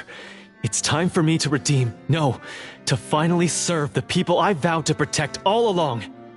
I wouldn't be so quick to push aside the need for redemption. I know. That's a charge I won't bother to defend myself against. Good. Then, come with me, and help me see the script through to the end. Huh? See the script through to the end? But there's no more script left. Never finished it, huh? No, I mean, I wrote the script with the sole purpose of luring you all here. There was no reason to write beyond this point. Then we'll just have to keep writing it. The evil sorcerer still needs to be defeated. You mean the Devorator? Are you saying I have to make up the rest of the script as we go along? Is that really so hard? You've already written most of it. Surely you can write an ending where the hunters win and justice prevails. I'll be there to help you too. You aren't afraid your party will fall into danger? I know what my friends are capable of, and they're all quite skilled. Besides, I need their help. Then, are you going to tell them the truth about all this? I don't intend to spoil the fun. Sometimes, protecting dreams and fantasies is more important than exposing the truth. Don't you think?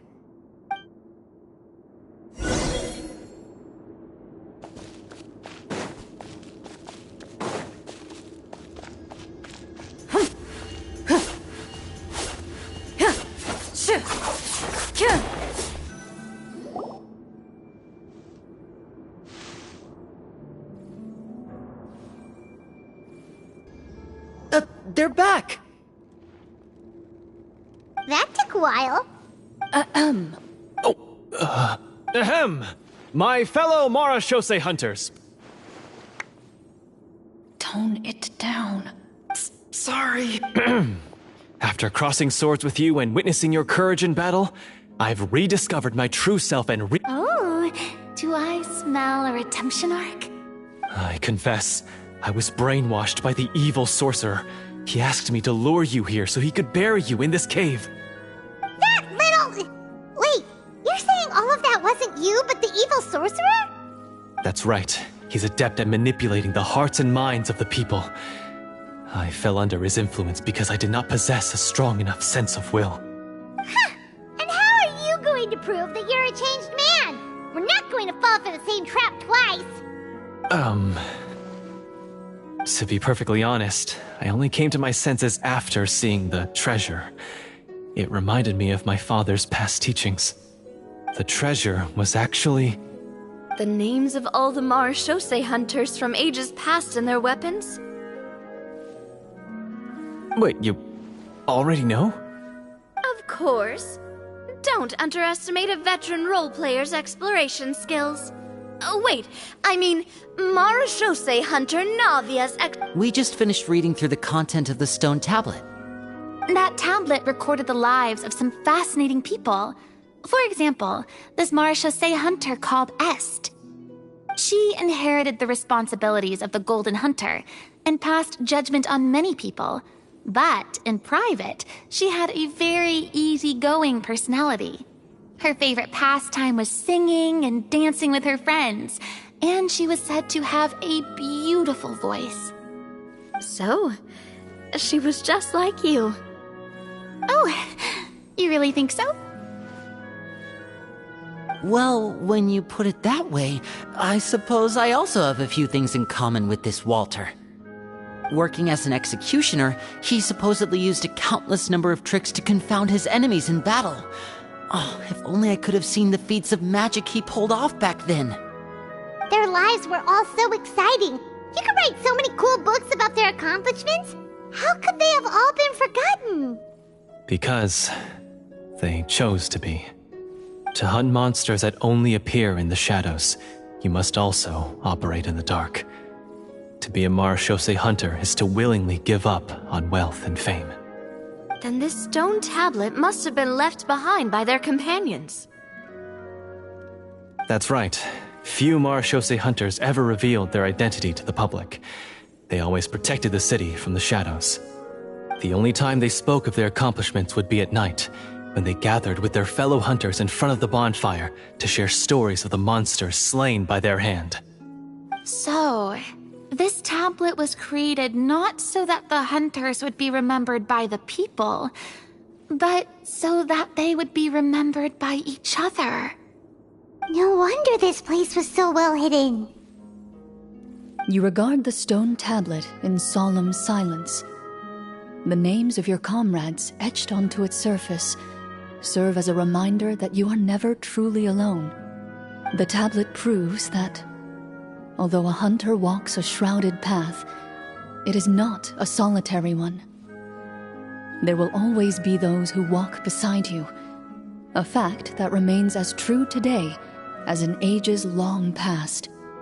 Their legacies shall continue to be passed down from generation to generation, as everlasting as the stone onto which their names are carved.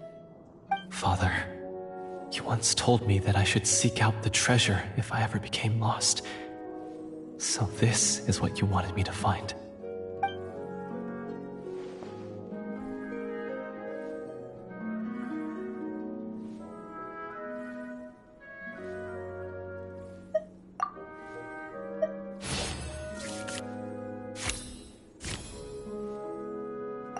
His eyes are sincere, and his words ring true.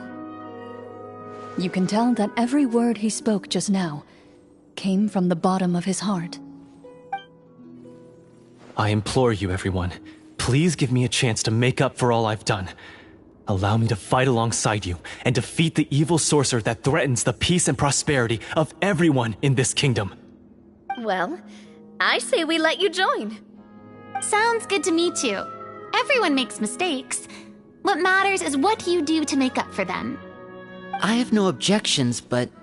Mr. Florian, do you even know how to defeat the evil sorcerer? When he took over my mind, I gained some insight into his thoughts. Every time I thought of the treasure, he reacted with a strong sense of fear. Huh? He's afraid of the treasure? But there's nothing here except some broken weapons and the stone tablet. What if the secret's hidden inside these weapons? GM, permission to investigate.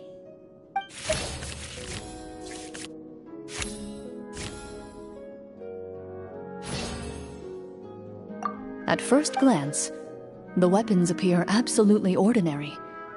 But as you observe them, you notice a faint energy emanating from within. These blades have slain countless monsters. Though it's been a long time since they were used in battle, their edges remain sharp, as if they're simply waiting for the next worthy hunter to carry on their legacy. So basically take these with us, right? I'll take this weapon, since it used to belong to Est. Maybe it'll find comfort in being held by someone who appreciates the arts. Ah, good idea. I'll take Mr. Walter's bow then, from one archer magician to another.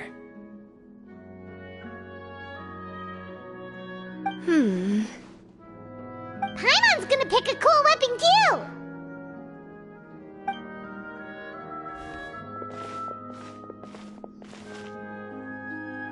As you grip your weapons, you can almost feel the will of past hunters coursing through your being.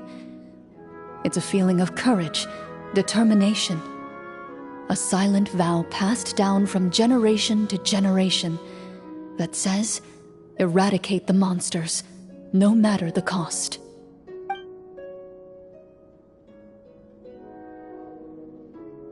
Mr. Florian, do you know where to find the evil sorcerer? I was able to see his surroundings when our minds were connected. I believe he's currently hiding out at the church in the kingdom. We must be extremely careful. He's spent so long living among monsters that he's now taken the form of one. He will not be easily defeated. Then why don't we explore some more and try to find some higher level gear? We don't want to just fight him and lose, right?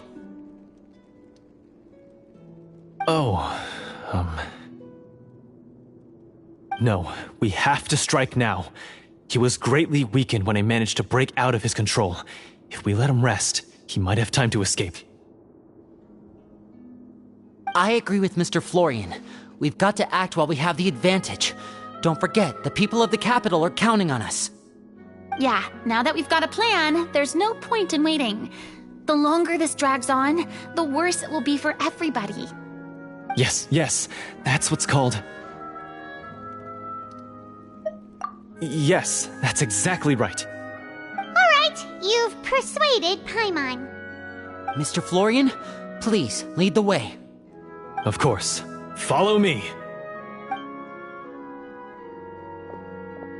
He had to set up so many scenes today, and now he has to join in for this last part. I really don't envy his job. Finally, you decide to slay the evil sorcerer and bring peace back to the kingdom once and for all.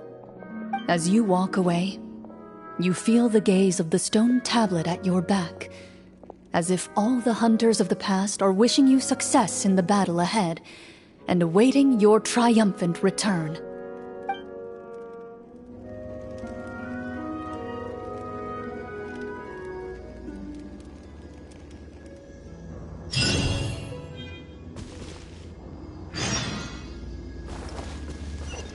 Time to go. Time to go.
Time to go.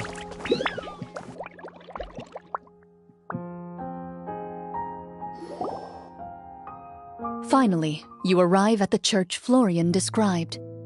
As you approach, an ominous aura surrounds you.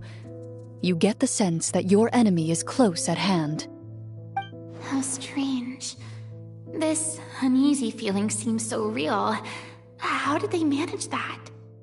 Now, it is time for the final battle. Let's go.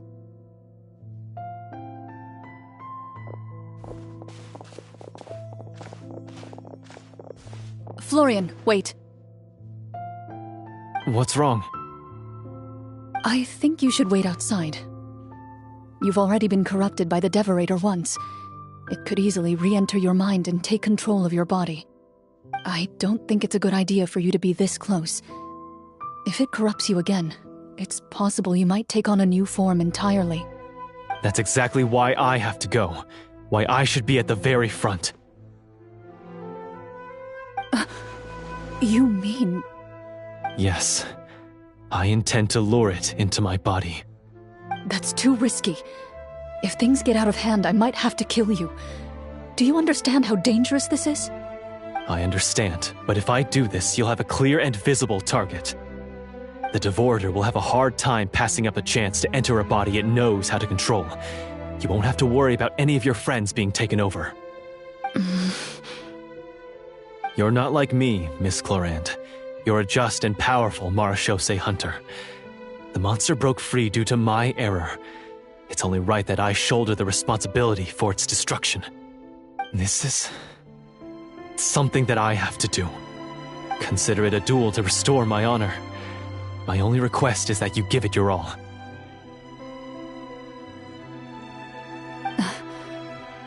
I understand. Then, as a champion duelist, I hereby accept your request for a duel, and extend to you my most sincere regards. Thank you. The battle is now upon us. Let the Devorator once again tremble under the blade of the Marechaussee hunters.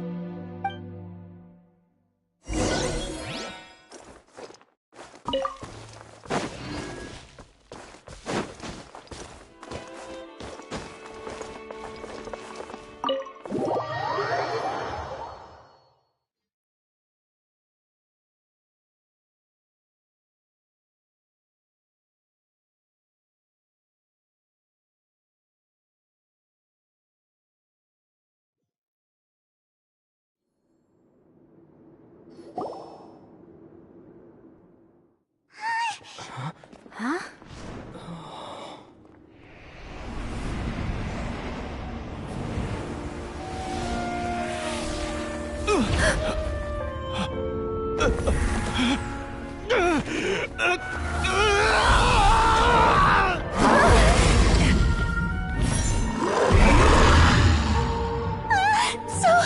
So lifelike.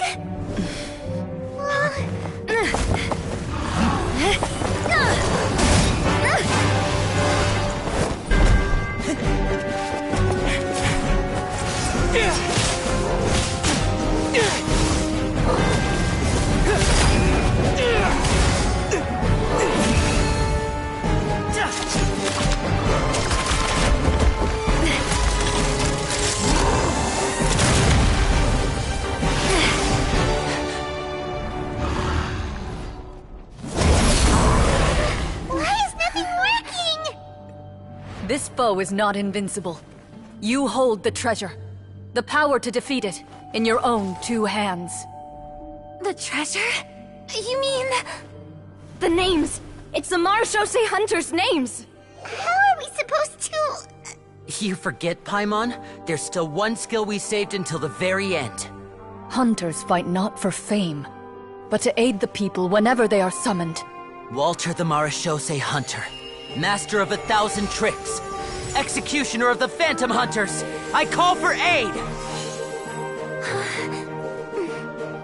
Est, the Marechaussee Hunter, inheritor of Cassiodor's will, judge of the Shadow Hunters. Answer my call!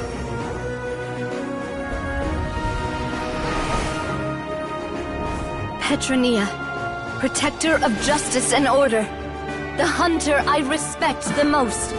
Thank you for saving my friend, the best one I'll ever know.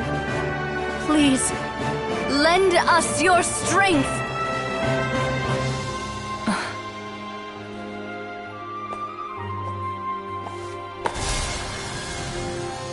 We have come to answer your summons.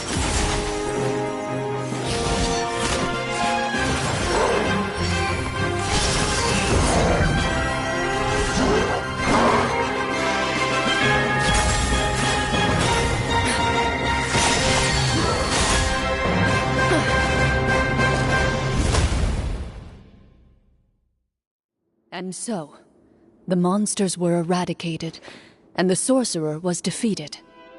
Peace soon returned to the capital. Those in the court, manipulated by the sorcerer, also recognized the errors of their ways. Some remembered the names of the heroes who saved their kingdom, but others simply continued their lives none the wiser. Such is the story of the Marechaussee Hunters. They pursue the phantoms in the darkness and exterminate all who pose a threat. They will always protect the city and those within it, even should all memory of their accomplishments be forgotten by the very people they serve. I am assuming we've finally reached the end of the script. Yes, you've reached one of the better endings. It's a pretty solid story overall. I thought it was just an ordinary adventure at first, but the further we got into it, the more impressed I became with the production and the plot. That final battle especially. All the effects were super realistic. Oh, right. Yeah, totally. That's a really good point. I never expected the weapons we picked up from that vault would have that kind of effect. Yeah, mine nearly scared the daylights out of me when it started glowing. I took a good look at it after we got out, but I don't think it ever lit up again. Oh, we should probably give these props back, right? I'll just leave mine here. Did you have a good time? Of course. Let me know if another script like this comes around. Sure, no problem. Then I'll head back for now. I think I need some time to fully digest everything that just happened. Once Mr. Florian is awake, please pass on my regards to him. He must be extremely exhausted to have passed out cold like that. You're right. He's had a lot to deal with. Well, see you all some other time. Toodaloo!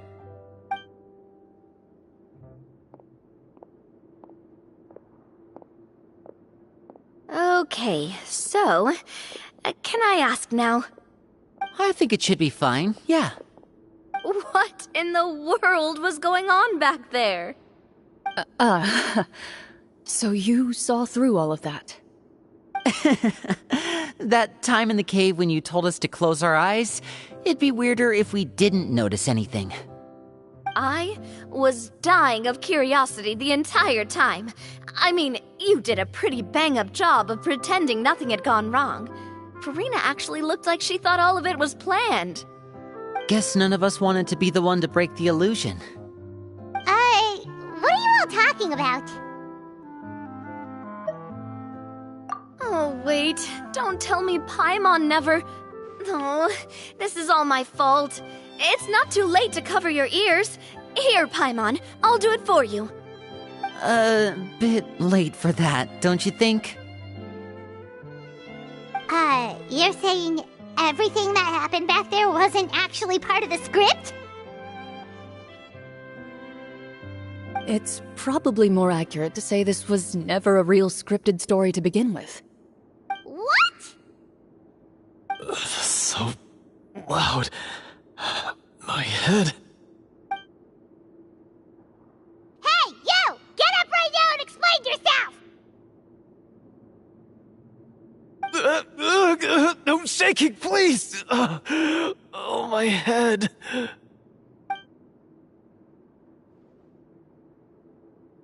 Did Paimon just hear that right? You guys made up that whole last part on the spot? It's not nice to lie to people, but Paimon's got to admit that was a really good story, Florian. Oh, and nice improvisation, Clorinde!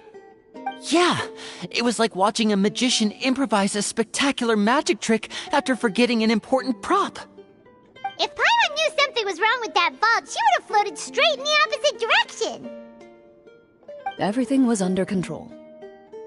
As if you've ever described a situation as being out of control. I'm pretty sure any situation you consider to be easy to handle would scare a reasonable person half to death. Guess I'm just used to it. You must run into a lot of unexpected situations then. That explains why you're so good at coming up with things on the spot. As for you, Florian, I know there's no excuse for what I did. I'll turn myself into the guards at once, confess my crimes, and accept any punishment that comes my way. I would say you've already suffered more than enough. What? You may have been blinded by fame and fortune in the beginning, but your actions during the final battle had proven you to be a true Marechaussee hunter. You'll be far more used to the city above ground than below. Your job as a hunter is more important. But... Of course, you'll still need to take the keys and pay a personal visit to the 2 hunters you wronged. Prepare to accept any terms they give you as well. Yes, of course. As far as I'm concerned, though, your showing in the duel was enough to prove your honor. Then I'll do exactly as you said. I'll go return those 2 keys right now. Thank you so much, everyone. I'll do my best to prove myself worthy of the second chance you've given me. I swear this on my name and honor as a Marechaussee hunter. Until we meet again, everyone.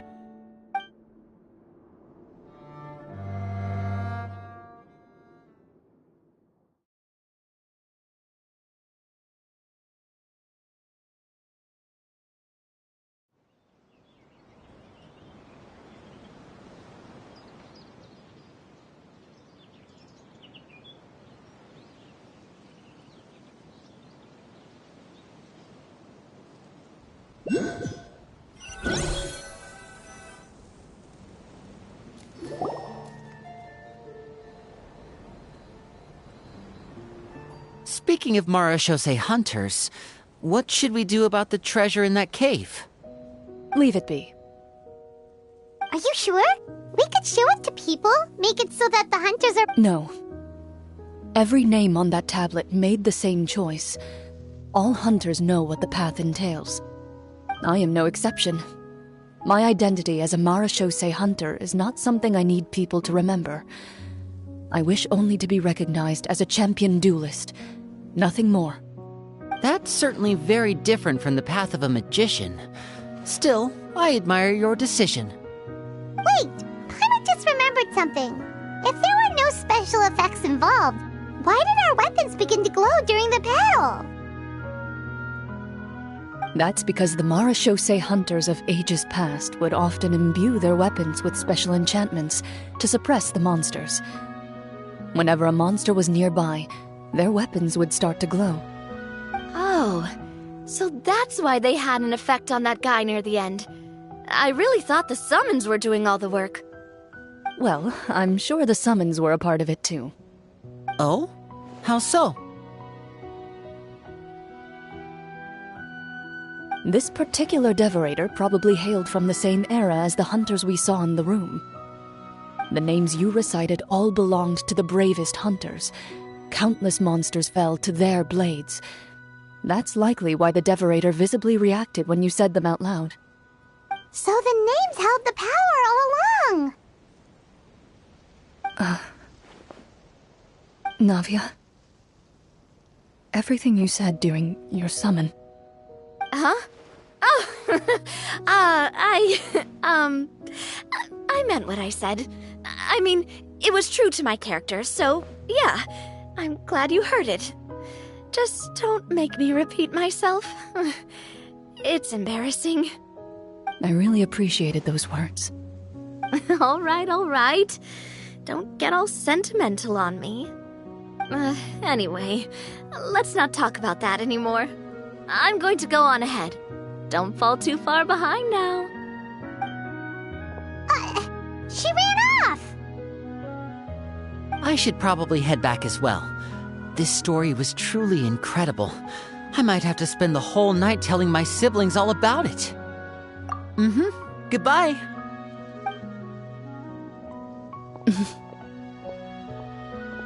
Traveler, should your name and deeds be forgotten, what do you think the significance of your journey will be?